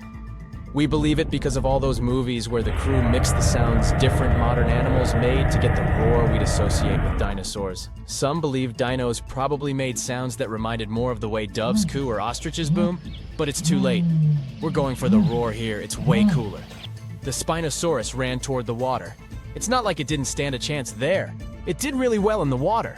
First, look at its long, sharp teeth, similar to those of a crocodile. They were perfect for catching fish, plus the animal could use them to defend itself. And its nose was placed higher on its snout compared to other dinosaurs. This way it could breathe easily, even when most of its head was underwater. And get this, its bones were very dense, kind of like the bones of modern animals that live in the water, such as manatees. This was like having built-in weights, which, again, helped this dino to dive into the water without too much effort. Plus, don't forget its webbed feet that looked like paddles and helped it swim faster. The Spinosaurus quickly swam, trying to escape its new enemy, but it seemed that was the thing Purosaurus was waiting for. It quickly got back into the water, while its eyes disappeared under the surface. Hey, what's happening down there? You can see some bubbles and concentric circles spreading across the surface. At one moment, the Spinosaurus showed up from the depths but quickly disappeared. It seemed that Crocodilian wrenched it into the depths. After a while, the Purosaurus came out of the water, getting closer to the dinner it wanted in the first place. Why didn't the dino make things easier and hand it over right away? Time goes by, but Spinosaurus is not showing up. You can't blame the poor thing for taking a chance, but I guess you can't quite escape a bite that's 20 times stronger than that of a great white shark. Plus, the Spinosaurus enjoyed the water, but it just wasn't a semi-aquatic animal like the Purosaurus. Maybe the outcome would be different if they were on land, but who knows? The Purosaurus really didn't have competition back in its time. Some researchers even believe that if the T-Rex lived at the same time as the Purosaurus, it wouldn't probably be able to survive the sharp teeth and incredibly strong bite of this gigantic crocodilian. The Purosaurus might have won this fight, but it doesn't mean it was invincible. It might have been the king of the jungle back in its time, but it couldn't defeat nature itself. As I've already said, this predator lived in Pebas. This was a prehistoric paradise until at some point, things started to change. The nearby Andes Mountains were still rising, and this is why the rivers and lakes in the entire wetland started to transform. The once massive wetland began to dry up and become smaller. This new environment wasn't suitable for giant animals anymore. Smaller creatures finally had an advantage. They could adjust better, which helped them survive in the changing environment. The bigger ones, like the Purosaurus, couldn't find enough food and adapt. They mostly depended on large mammals and other big animals. How else could they meet such enormous nutritional needs? So they slowly disappeared. The story ended there for the Purosaurus. But for others, it just started.